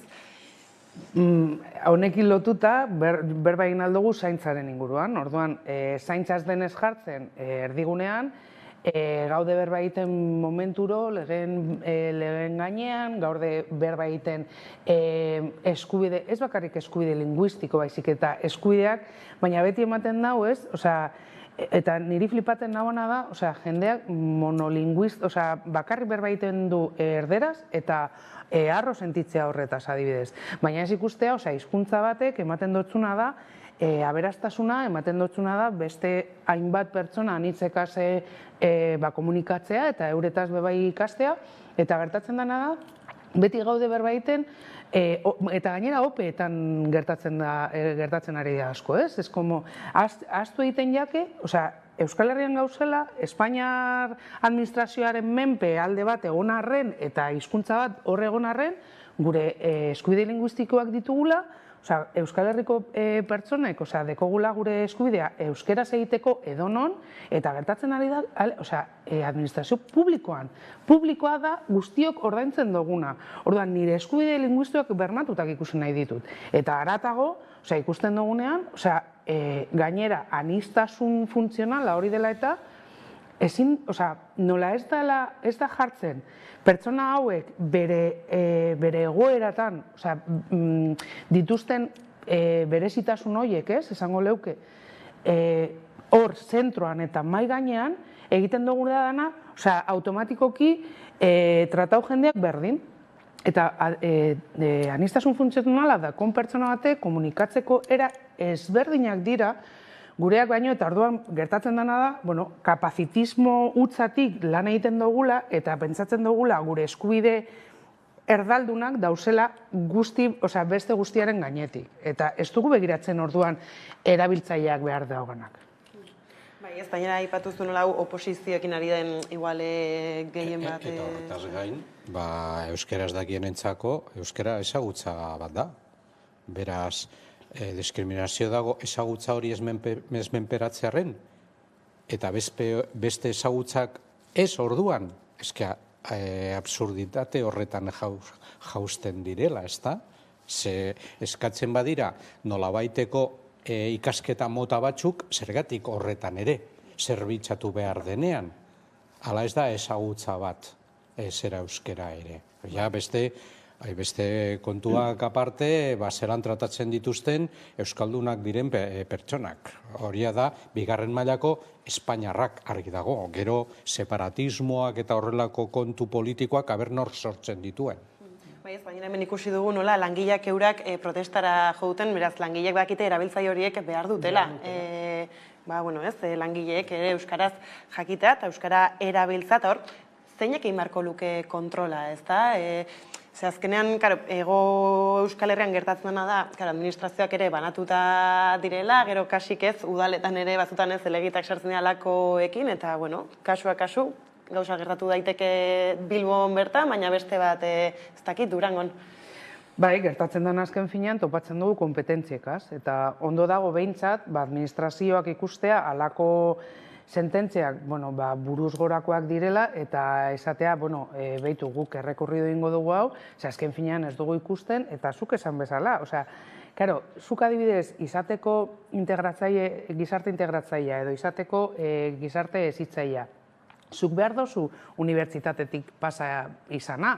Orduan, esan aldugu, pasatu ez dugunok, protesta egingo dugu, porque, claro, ez gaituzte berdin tratetan, behar bada, 15 urte esperientzia deko, baina, klaro, titulo bat ez dekogunez, bueno, titulo hori izan behar da euskaraz izatea. Ze erabiltzaile horiek euskaldunak dira eta bere eskubidea bermatuta egon behar da. Ezken nik ez dakit, noraino helduko garen, euskarafobia honekin, azken finean, da, datorrena, gainerat jarraitzen gaituzte tratatzen, ez bakarrik de bigarren mailako herritar moduan, baizik eta basatiak behitu hauek, euskaldunak direla, eta jendeak askok ez dago hartzen gure, ez dago ezagutzen, porque ez du nahi, baina gure aberastasuna ez du hartzen barne eta gero ez, estereotipoak, eta, berba egin aldugu ordutaz honen inguruan. Baina ezke da, nahiko da ni individualki, nik nahi dodana horren gainean jartzea eta epaile batek esatea baietza emotean niri, non hainbat eta hainbat erabiltzaileen eta euskaldun pertsonen eskubideak, lurpetik bota egiten direla. Eta gaur egun hezkuntza sistemak bermatzen duela euskara ikasteko zera aukera. Hori da. Hori guztiz bermatuta dagoela, esan nahi du, nahi duenak egin dezake. Beraz, egiten ez duena, ala edo nola da, nahi ez duelako. Beraz, non dago bere eskubideak nolabait zapalduta. No, eta gorroto bat, nik uste dut hori bebai ideologiarekin datorrela bat, eta azken finean, gorroto bat igertzen da, porque zuk esan bezala, 4 hilabetetik hasita, aurreskoletan, edo nor jakin behar dau euskeraz, zure umeekaz egoteko. Pasatzen gara 16 arte, non gure hezkuntza bermatuta dago, printzipioz legez. Eta gure hezkuntza euskeraz da, batez bat. Batzuk, bai, badauz, eskola batzuk, hor katolikoak ez dakiz zer, erderaz egiten da bienak, edo B ereduan, baina euren kontura, badakit zure gurasoak behar bada ez dutela ondo aukeratu zuretzako? Baina ez besteok gurasoak behar bada, egindabe esfortzua, eurak erdaldunak izan arren, sartu egin gaituzte eskoleta publikoan edo ikastoletan ikasteko euskeraz, egin dugu esfortzua gure ingurunea erdalduna izan arren, eta zuek zatozie eskatzeko zuen eskubideak, eta gureak non dauz, adibidez. Eta gainera horren sistema, ia orain 40 urte esarrita dago, esan nahi dut. Orain 40 urte hezkuntza sisteman sartu zirenek, teorian, gutxienez, eta praktikan zorionez, hainbat eta hainbat, lortzeko aukera izan dutela, guztiz bermatuta, berdintasun horretan, berdintasun orokorrean, esan nahi dut. Ni sartu nintzen urtean, eskolan, elebitasuna hasi izan. Eta nire amak borrokatu zeuan, bere momentuan zetorrelako diktaduratik eta ezin zuen ez ikasi, ala, bota, zure eskubideak, ikasi gure kultura, ikasi oinarritik, baina gaur egun, ematen dau, non, eske datos, eske inposaketak, ze inposaketak. Euskal Herrian euskaraz bizi nahi dugu, ez badozu nahi, eremu pribatuan, edo zure lagunekaz, edo ez dakizer, egizu erderaz, ez dago inolako arazorik, baina publikoa ordaintzen dugu guztiok. Punto, ez da baidarik, ez litzateke egon beharko. Beste bat helduko diogu orain eskubidez gabiltzala hitz egiten izan ere, 24 orduen buruan 2 preso hil dira Euskal Herriko espetxetan, ez? Bata Zabaian, aste hartan eta atzo asteazkenarekin Martutenen, ez? Zer eragin dizue halako berriak eta, injuntu ikustak? Beste baldintzapean hilko balira 2 pertsona, erantzunkizun handia duena horretaz, berehala bere dimisioa aurkeztuko zuen. Eta 2 preso horiek eta preso guztiak, justizia sailburuaren menpe eta horren zer ardurapean daudela. Eta zerbait hori baino grabeagorik ez badago, esango didazua zer den. Esan nahi dut, hori baino grabeagorik nik uste dut ez dagoela. Jakina, topatzen dugu beste populazio esparru bat, nolabait, euskaldunak bezala, hauek 2. mailakoak, ez hau 3. edo 4. mailakoak ere. Eta gainera badaude, azkenengoan, harrigarria egiten dutela zera kasua, behin-behiniko espetxealdean zegoen 57 urteko pertsona bat. Esan nahi dut, larria baldin bada aurreko kasuan 22 urteko gazte bat, ez da kasualitatea, badirudi, isolamendutik zetorrela. esan nahi dut, argi dago gizarte honetan, bizitza guztiak ez dute balio berdina dutela. Ez gainera horre berriak eta saltzan esaten da hildakoak ez duela muerte natural, ez? Bezala aipatzen da, baina horren atzean naturaltasunik. Nik uste dut, lehenik eta behin, agurra botatzea eta bialtzea familiei, zenidei eta hainbat lagunei, porque nik uste dut eriotza bat inoiz ez dala erreza, baina halako egoeratan gertatzen danean, erantzunak ez izatea eta erantzunkizunak ezin lortzea, ze azken finean, zuk esan bezala, ez? Badauz pertsona batzuk non espetxe politika hauek dira krudeltasunean oinarritutak eta beste aldetik, dekogu sistema bat non berbaiten dabe erreinsertzioaren inguruan, baina ez da egia, ze ikusten dugu zelan urtetzen diren eta gero sartzen diren, eta azkenean askotan dagoela sozioekonomikoki eta hainbat baldintzekaz lotuta non urtetzerakoan ez dute inolako babesik, ez dute inolako baldintzarik, eta dekogun sistema da bakarrik zigorpean oinarrituta. Hori lehenik eta behin. Eta orduan ikusten dugu, adibidez, isolamendu nik uste dut dela eskizofrenia fabrika bat, isolamenduak egiten dauana pertsona bati hainbat ordu eta ordu bakarrik egon, inolako komunikazio barik, inolako entretenimendu barik, nik uste dut dela tortura modu brutala.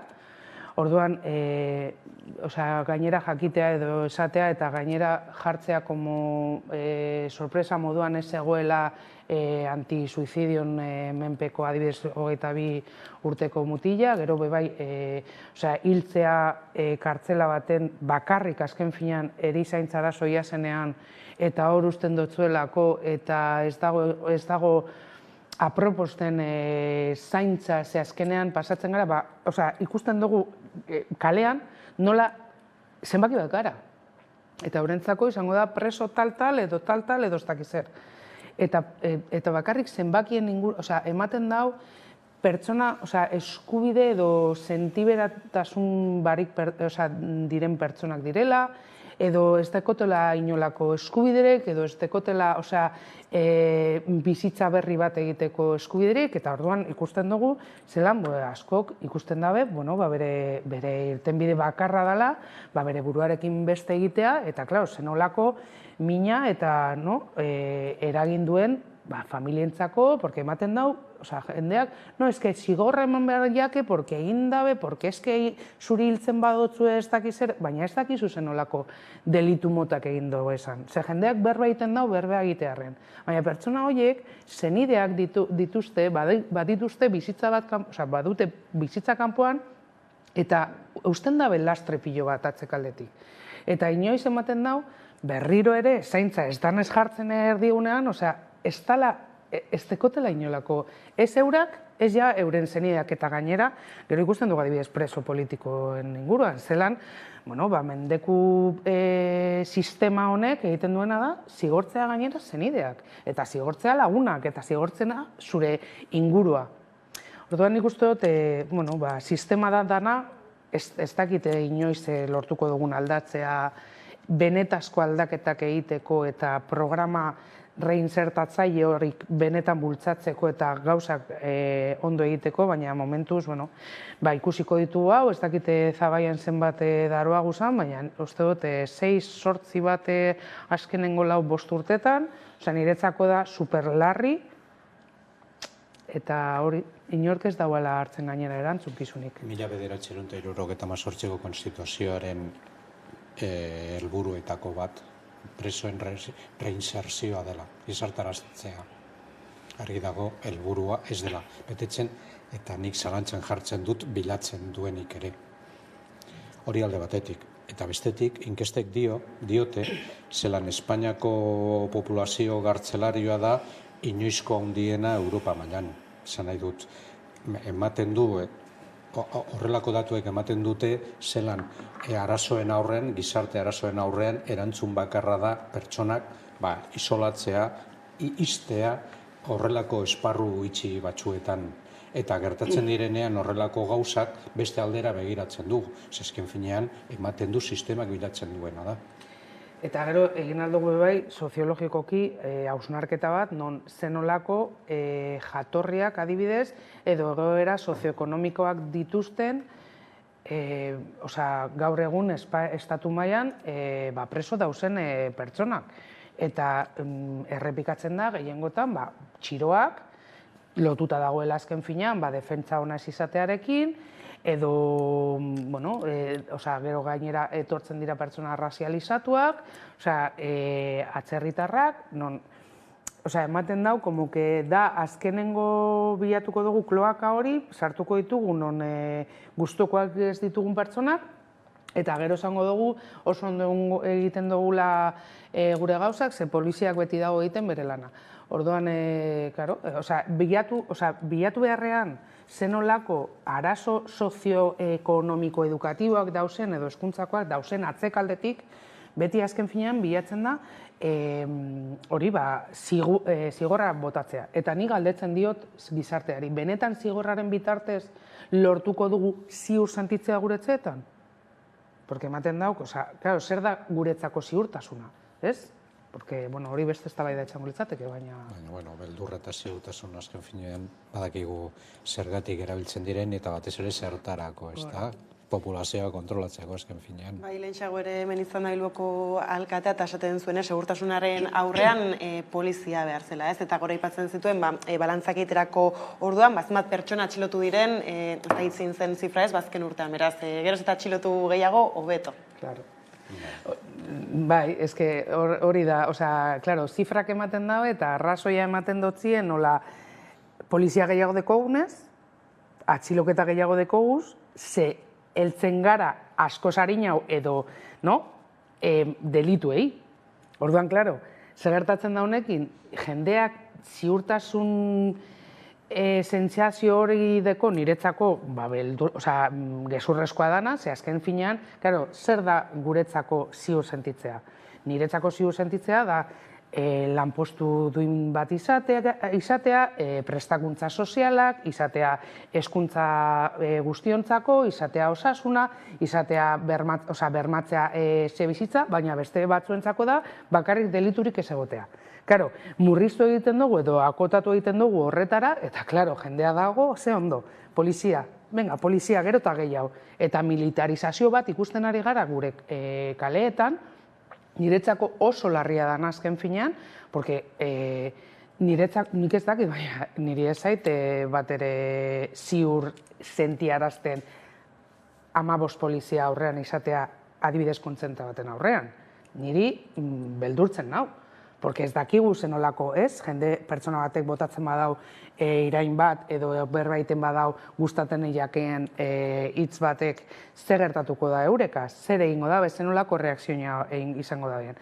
Orduan, polizia gero eta gehiago ziurtasuna ikusteko, bai, hori da batzuen, hori da neoliberalismoaren statusquoa azken finean bermatzeko eta jarraitzeko. Hau da gura duguna, hau da gure nahi dugun gizartea, nahi dugu jendea biltzapean egotea ez dugunean gustokoa zer egiten da bien eta zigortu egiten ditugu eta gero, ondorioak dira, behar da inori ez jako inporta bi pertsona hil egin direla. Baina, batzuri inporta jaku. Bai, ez da, eta gero hor azken hilabetetan adibideak justu izan dira jende nagusiarekin lotutakoak, ez? Poliziari daukenez bazegoen Romoko zaharretxearen asunto hori, garbitzaia ikusitu guretzeta aurrean, ez? Tipoituak izaten, eta hor, tira, ez? Azken legealdian hartu zuen gainera Eusko Jaurlaritzak espetxen eskumena bera, eta, hainbat gauza prometitzen ziren hor, hala ere hemen datu apuntata daukat, 2019-20 urteen artean bakarrik, ez, lehen aipatu dituzu, baina hor 11 preso hil dira EAeko kartzeletan. Baina nik uste dut, beste kontu osagarriagoak apur bat, osagarri horietatik aldenduta, niretzat importanteenak dudarik gabe, badago ere nik uste dut interes politiko zuzen bat, nolabait, hauteskundeak ditugu hemendik bi hilabetetara, eta PNV-ren estrategia argia dela PP-ren esparrua okupatzea. Eta PP-ren esparruaren beti izan da bandera moduan segurtasunaren kontua. Eta horrekin konbentitu nahi du PNV-ek. Eta nik uste dut, aspaldiko partez PNV-ek zera azpimarratzen dituela horrelako kontuak, alde batetik polizia gehiago agertzea kalean emoteko itxura zaintzen duela ziurtasuna eta gero hori indarrarena. Nolabait okupatzeko horren esparru politikoa. Eta gero honekin batera gizartean bertan badagoela zoritxarrez joera bat horren arira, ez da individualismoarena, zuk aipatu duzuna neoliberalismoaren garapena, hori izango lirateke nolabait mikroskopioarekin ikus ditzakegun kontuak. Orokorrean ikusten dena da gizartenen frakaso, itzela, beste benetan importanteak diren gauzetan, ez da osasuntsuak garen ala ez, eta osasuntsuak baino gehiago ondo bizi garen eta pozik egiten ditugun gure gauzak bizitza honetan, ez da? Gero gainera, nik uste dut, edo gogorat, ez dut esango, baina polizia bere momentuan suposatzen zen zala jende txarra atzilotzeko, pertsona horietaz guzaintzeko eta babesteko, baina azkenengo boladan ikusten ari gara nola edozein gizarte parte hartzen duen edo den pertsona edozein motakoa kriminalizatuta izaten ari dela. Zuk esan bezala Romokoa, jende nagusiarekin, jendea arrastratzen kaletik, pasaren egunean gurutzetan egondako garbitzaileekaz, Tubacexeko greba, ez dakizein kontzentran hor eta dino, zelan da da como polarizazio bat. Orduan, da edo zaude gurekin edo gure kontra. Eta gertatzen dena da, ez bakarrik ze polizia eredu nahi dugun edo dakogun, ze hori bide bat ezberdinak dira. Baina jendeak, gertatzen jatzunean zeo zer, nor deituko duzu. Ze kontxo zagoz berba, zeren inguruan zauz berba egiten. Porque badakigu, delituak dauzela eta polizia dala lehenengo pertsona, edo lehenengo estatuak eta etorri behar dana, delitu hori, saiesteko edo ez dakiz zer. Baina horrek ez du esan nahi militarizazio bat eruntzuan behar garela. Edo kontzentra bat dagoenean langileak dauzela euren eskubideak eskatuten, bere eskubidea dela eskatzea eta hastea jotzen. Eta gero zuzoaz, ertzaina moduan, polizia municipal moduan, eta zoaz pertsona horiekaz, poteak hartzen, baina, zorabiatzen ari gara gizarte honetan, ezke zure ama izan alda, zure aizta izan alda, zure amuma izan alda, bere eskubiden alde dagoena borrokatzen, eta datoz, eta hasten dira jotzen jendea, zer nolako provokazioa egingo dau garbitzaile batek? Esaten dotzulako, ezke zaude hemen eskatzeko ez da... Mesez eta favorez. Ezke pasatu gara, edo zer gauza dala ja falta la autoridad, eta, klaro, honen atzekaldean zer dagoen la ley mordaza. Eta horretan oinarrituta gertatzen dena da, ni eurek horrekin babestu egiten dirala, ezke iraindu egin nau. Baina iraintzeak ez da agresio bat da. Noraino da agresio bat pertsona batek bere eskubideak eskatzen ari duen bitartean. Jo egin zaitu, porque, claro, 40, 60, ez dakizen bat urtetako emakume batek benetan alako armarion potrau baten kontra izango da pertsona arriskutsua, mesez eta favorez. Eta gertatzen dena da, hor dagoela pertsona bat, nik ez dakizen lan deitzen den bez, erantzunkizunak hartu beharko leukena, eta ikusten dagoela dana supernormala. Ezke beti daude bere lana egiten. Eta gure eskubideak, eta zeinen eskubideak daude babesten, zeinenak, zuonak, dirudun pertsonena. Privatizazioak egiten ari dabien pertsonena, gobernu ere, baina ez esan gu babesten gaituela. Baina gero zer gertatzen da, saldu egiten da, eta pertsonek, kaleko jendea pentsatzen duela babestuta dauzela eurengatik. Zu pentsatzen dozu, adibidez, etxe bizitzatik bota behar bazaituzte, ez dirala joango zu jotzen. Claro, bai, gero joan zaitez lotarra. Bai, ez, eta horre, apurat aldatzeke geratzen diren sistemez bada beste bat, ez, zaintzarena, ez, orain badator badu gainean martxoaren sortzea eta hor mugimendu feministak zaintza eredua aldatzeko deia egin du. Ikusiko dugu bideo bat, ez, apurat aurreko egunan aurkeztu zuten leloa, eta apurat asmo orokorrak ikusiko dugu eta alduko diogu.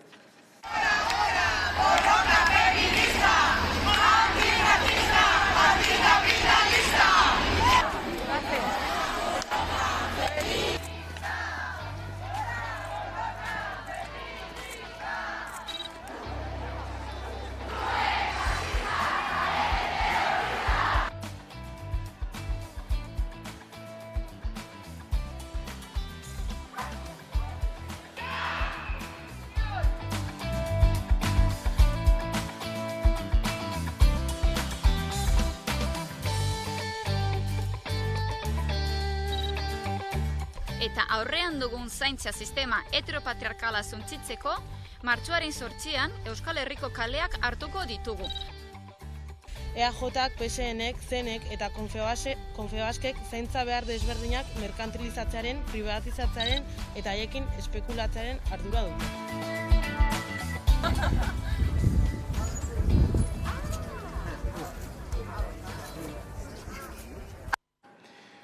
Zaintza erdigunean jartzaren beharra ez, beste urteazutan ere aipatu izan da, horixe aldarrikatu da, horixe aldarrikatzen jarraitzen da ez delako aldaketarik izan, eta hor, besteak beste ez, markatzen zuten erruduntzat, hainbat eragileren artean, patronalak eta apurrat ez, ekonomia eta ekonomiatik zaintza merkantilizatzen duten figurak.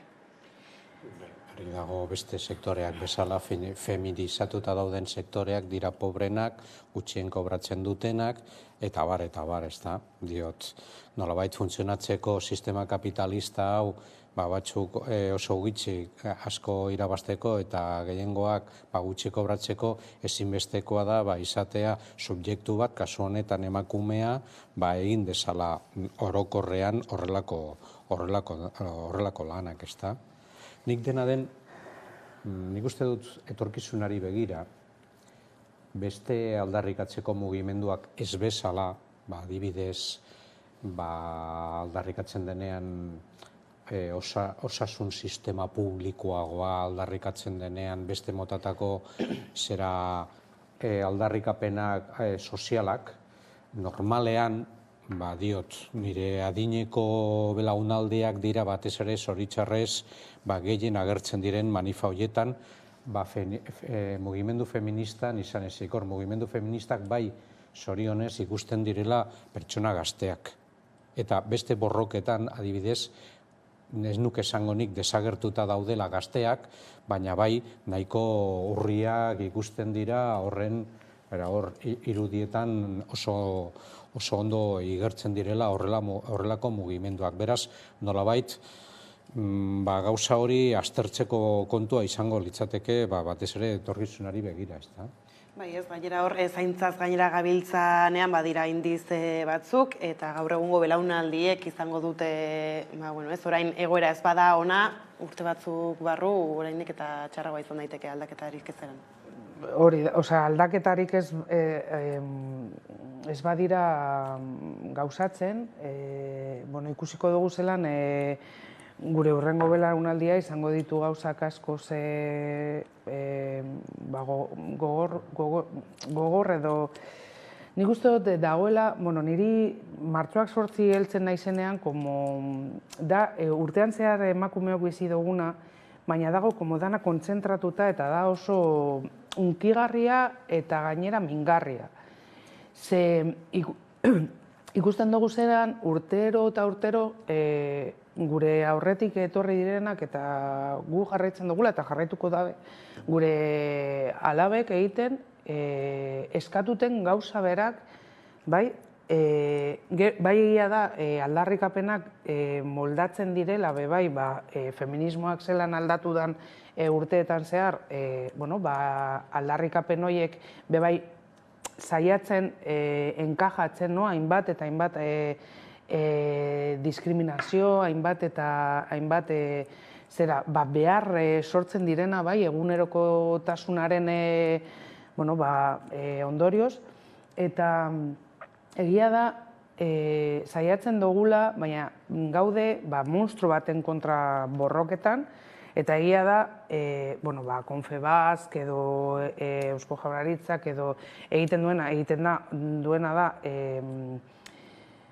dekogun egoera larritzea, eurak ez dira, esango genuke, erantzunkile zuzenak, porque azken finean hau da, estrukturalki eta sistematikoki dagoen diskriminazio bat emakumeon kontra, eta gertatzen dena da, eurak larritzen dabie, zergaitik, azken finean ikusi dutela, nola prekarizazioaren ondorioz eta feminizazioaren, txirotasunaren feminizazioaren ondorioz, negozio bat egin dabe. Berbain aldugu, txirotasunaren inguruan negozio bat dagoela, jada, adibidez prestakuntza, gizarte prestakuntzekaz, hainbat laguntzekaz dakizer, baina gainera, ikusi dabe filon, eta filoi hori da zaintza. Zaintza eta, zaintzaren barne, azken finean, garbiketa, ikusten dugu, prekarizatuta dauzen sektoren, eta hor daude hainbat eta hainbat agentzia, eta hainbat eta hainbat burokratikoki bebai, Eusko Jaurlaritzak adibidez, badau gauza oso larria egiten niretzako, non emakumeak doia zenean adibidez lanbidera, bakarrik eskaintzen dotziez, feminizazio horrekin eta zaintzarekin lotuta dauzen ikasketak burutzeko. Zelan da posible hau? 2023an gaude. Jarraitzen dugu, gainera zuzentzen, gizartearen sektore bati bakarrik zaintza. Zergaitik adibidez ikusten dugu kurtzuetan, nik egin ditu dela irakasle moduan, eta bakarrik emakumeak. Baten topatzen duzu gizon bat, eske niri gustatzen zait, baina hau ez da eskaintzen, eta gero bestaldetik dekogu mazkeun lintzatuta dauzen sektoreak. Orduan, zelan lortuko ditu nahi ditugun aldarrikapen horiek poterea duten aferetatik espada jartzen mai gainean aldaketa, errotik datorren aldaketa bat egin behar dela. Eta hori ikusten da adibidez, ez bakarrik nagusitan lanbiden, baizik eta eskoletan, heziketa azten danean erdi mailako heziketa adibidez, orientatzailea jarraitzen dabe bilatzen, zuke eta dago lotuta estetikarekin edo zaintzarekin eta mutilentzako, esango dugu indarrarekin lotuta dagoena, mekanizazioa, ez dakiz zer, soldadura, alakoak. Orduan, zelan aldatuko dugu gauza? Niretzako da, Aspaldiko urtetan zuk aipatzen duzunarekin lotuta, nik esango nuke, orokorrean, emakume gehiago ikusten direla sektore guztietan, badakigu ze sektoretan daude batez ere kontzentratuta, baina alderantzizko joera ez dela gertatu. Gizonak edo mutilak jarraitzen dute kontzentratuta sektore berdinetan. Ez da kontrako norantzko kontrako joera gertatu, hau da zabaltzeko gizonei edo mutilei horrelako bideak, eta argi dago zergatik. Nik uste dut arrazoia dela, batez ere feminizatuta dauden sektoreak da inork nahi ez dituen sektoreak, hori da lehenengo arrazoia. Bigarrena ere nik uste dut horrelako kontuak gutxi tratatuak izan dira orain arte, eta sartuko ginateke segurazki maskulinitate berrien gaietan, eta horrelako gauzak nik uste dut jorratu beharrekoak dira ezinbeste, ezta? Baina hori hitz egiten da, gizonezkoak sektore feministatuetan sartzeaz, baina sektore hori prekario izaten jarraituko du, eta hor ez da aldaketarik espero. Pasaren egunean ikusi nuen meme bat, eta oso ona izan zala, berba egiten zutenean de maskulinitate berrien inguruan, hasten ez badute egiten aste bat egunero garbitzen komunak, orduan ez daitez ala berbarik egin maskulinitate berri horren inguruan. Eta niretzako, sakon aztertuz alako esaldi txiker bat, egia da, zuk dinosuna, ez du inork egin nahi. Bale, zer gaitik? Txarren ordainduta dauden sektoreak direlako. Prekarietate, eta lotu behar dugu, gure ongizate horrekin, ze behar dugu pertsonak? Behar dugu prekarietatean ez bizitzea, behar dugu gure bizitzen antolakuntzarako, ekonomikoki funtsezkoa dan soldatak izatea, eta ez tekogu. Adibidez, pentsiodun izatea da prekarizazio hutsa bizitzea.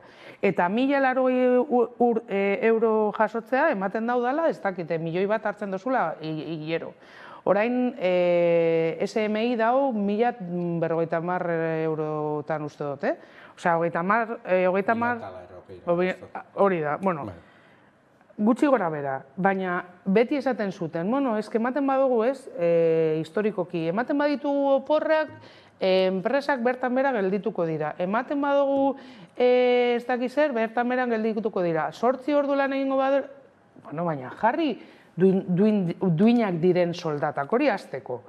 Porque, claro, ni bermatu albadot neure bizitza, behintzat ekonomikoki, porque guztio gara gure beharren esklabuak. Azken finean, behar dugu gauzak ordaintzea. Eta sistema kapitalista honetan, da hor dagoen gurpil bat, non aktibatu egiten da zure soldatarekin, gero berriro soldata, berriro ez dakizer, berriro ordaintzea, baina ez badugu prekarizazio horrekin amaitzen eta feminizazio horrekin amaitzen, gertatzen ari da gauzak larriagoak direla, gero eta greba gehiago ikusiko ditugu, gero eta aldarrikapen gehiago, gero eta protesta gehiago, eta horrekin zenolako violentzia datorren pertsona horien kontra. Bada sektore zaurgarria eta oraindik zaurgarriago... Eta ekonomia beltzaren pisurik handienetako bat horretan dago. Zergatik posiblea da eta mantendu egin da Espainia bezalako ekonomia bat teorian langabezia 20%ra ailegatzen zena ezer gertatu gabe. Argiz egoela eta denok jakin dugu, zegoela oso ekonomia beltza handituta. Eta nork osatzen zuen batez ere horrelako sektorek, emakumeek etxetik kanpo hori deklaratuta zeuden lanetan. Zer gertatzen da? Ondorioz, ez dute kobratzen pentsiorik, jakina despidorik ere ez, eta bar. Esan nahi dut, hortik dator ere txiroak zera bihurtzeko fenomenoak, ez da? Horretan oso gutxi inbertitzen da adibidez egiteko zera kontrolak eta bar eta ikusteko nondik etor daitezken milioika eta milioika ataratzen diren hortik etekinak. Baina horri gehitzen zaio eta justo martxoaren 8 ere aldarrikatzen dute Espainiako atzerritartasun legea indargabetzea, ez? Oraindik eta, egoera horren oraindik eta txarrago, ez, badirelako beste... Baina horretan ere badagoela nolabaiteko zera bi aldetako bata polita eta bestea itxusia. Ez dute nahi zera kanpotarrak horren kontra jotzen dutela, baina aldiz sistema kapitalistak behar duela kanpoko zera alde batetik kompetentzia egiteko bertakoen apur bat altuagoak diren soldatekin eta bestetik horrelako lan txiroetan betetzeko, ez da? Eta eskatzen da benan, behar dugu kanpotarrak bebai izateko umeak, dira fabrika moduan izango balira.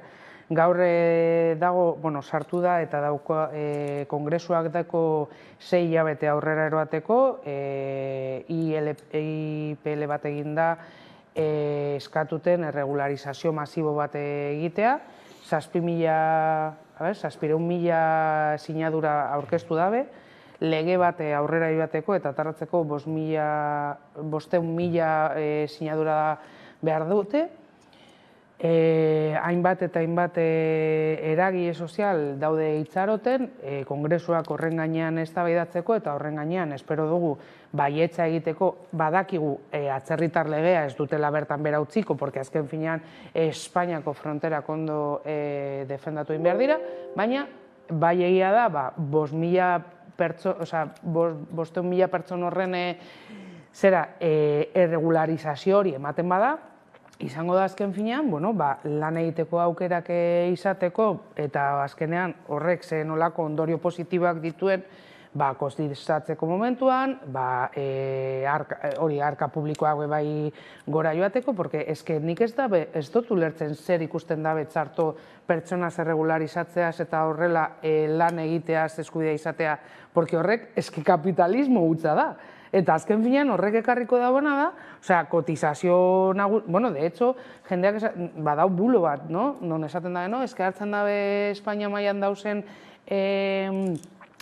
lan prestazio gehienak, eta ez da egia. Ikusten ari garaz, nola 3 milioi pertsona dauzen kotizatzen gizarte segurantzan, eta barkatu, baina hori dago gure nagusien soldatak eta pentsinoak ordain duten, jubilazio pentsinoak ordain duten. Orduan, ez dugu nahi, baina nahi ditugu, baina gero zelan tratatzen dugu zan.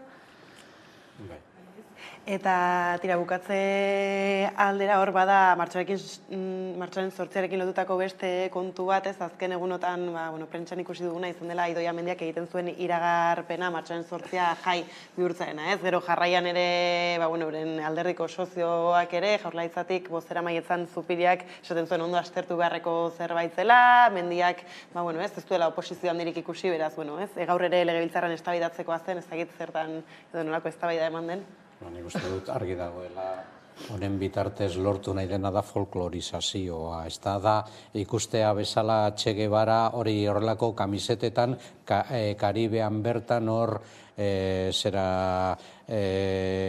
hartzen eta iraultza nolabait astuta beste toki baten. Eta hemen gainera zubia izan da, hori emakume gutxiago egoteko manifetan badatorren urtean biderik errezena, bai. Nik uste dut,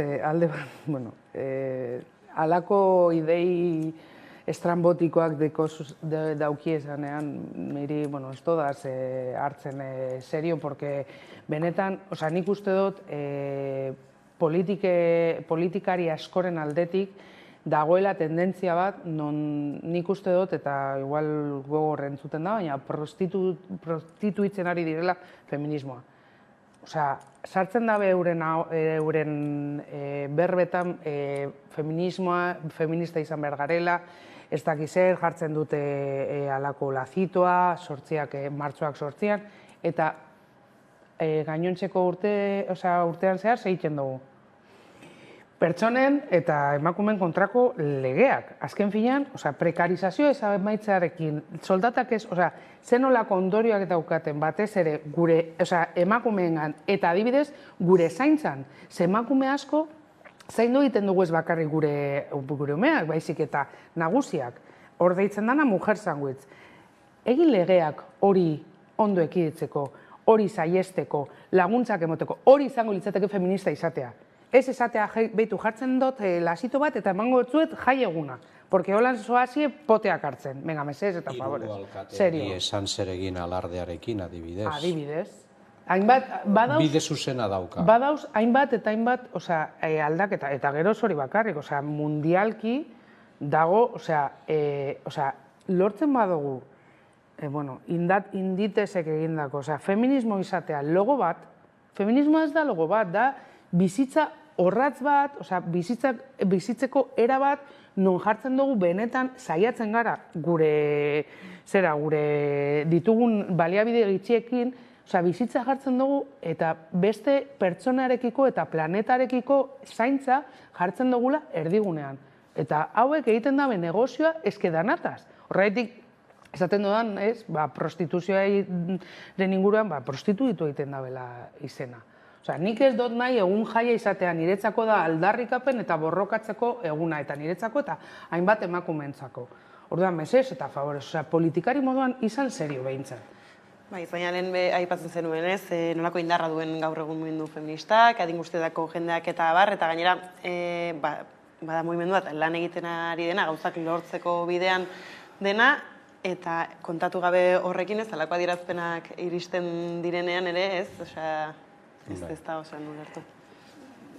Eske da betikoa, non dago mundu, movimendu, Euskal Herriko mugimendu feministarekin kontatzea, bere aldarrikapenekin, kontraprogramazioak egitea udaletxetan, ez direla inolako, hiru alkateak, edo lau, esango dugu Iruñarekin, ez dira, bueno, Iruñakoa bai, baina besteak ez dira jesarri mugimenduarekin, zeta zagozie berba egiten. Nik ezin dut berbarik egin danez, ez badakit zehozetaz, itzi egin beharko nire ahoa. Baina eurak ez, heltzen da eta guztio gara... Guztiak mutilak. Bueno, bai, guztiak mutilak, beste debate bat da, baina dinot. Margostu egiten ditut moreze atzaskalak eta egun horretan soy el más feminista del mundo. Y es como, baina urtean zer egiten dozuen emakumeen aldetik. Zer egiten dozuen benetan, parekidea den gizarte baten alde. Zer egiten dozue benetan patronalak ez gidatzeko zuen aukerak eta zure baliabide. Zer egiten dozue horretaz aldaketak dauzenean, orduan berbain aldugu behar bada jartzen dozuen lazitoa, ondo jarrita dagoela. Bai ez, honekin hemen utzi behar dugu solasaldia, gainera aurtengo honetan justo hauteskunde kutsua ere izango du ziurrenik asko egunak, helduko diogu heltzen denean, eskerrik asko joi gaurrean izatearen. Eta jarraian eguneko albistekin utziko zaituztegu.